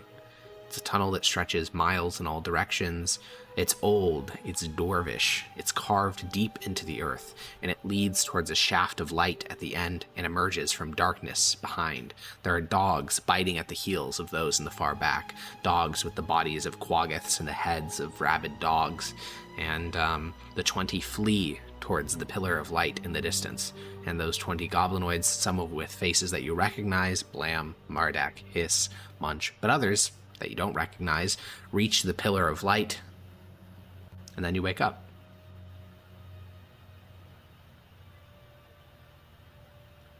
Well, we're heading out. Holy base. Instantly changed his mind. We love Well, schizo dreams. The logistic, right, it could have been a drug-induced delirium, okay? Those are the best kind of dreams. The best kind of dreams. Well, you know, it may not have had a crazy combat in it, but it was an important session because it could have been the end of the tribe, as all sessions apparently. And Very high stakes. it always is. It always is. And with that, I think is where we'll end this session. Next week, I guess we'll be figuring out which stair to go up, the yawed or the pitched. Yerp. It's a Should tough. go to the surface. That's the takeaway from the Gasp. And light. yeah, we'll figure out the details of that next time on For the Tribe. Are we gonna level up? Nope. Bye-bye. Bye-bye! Bye, Mellow Balls. Bye, Chatter. Comment below and I'll shout you out!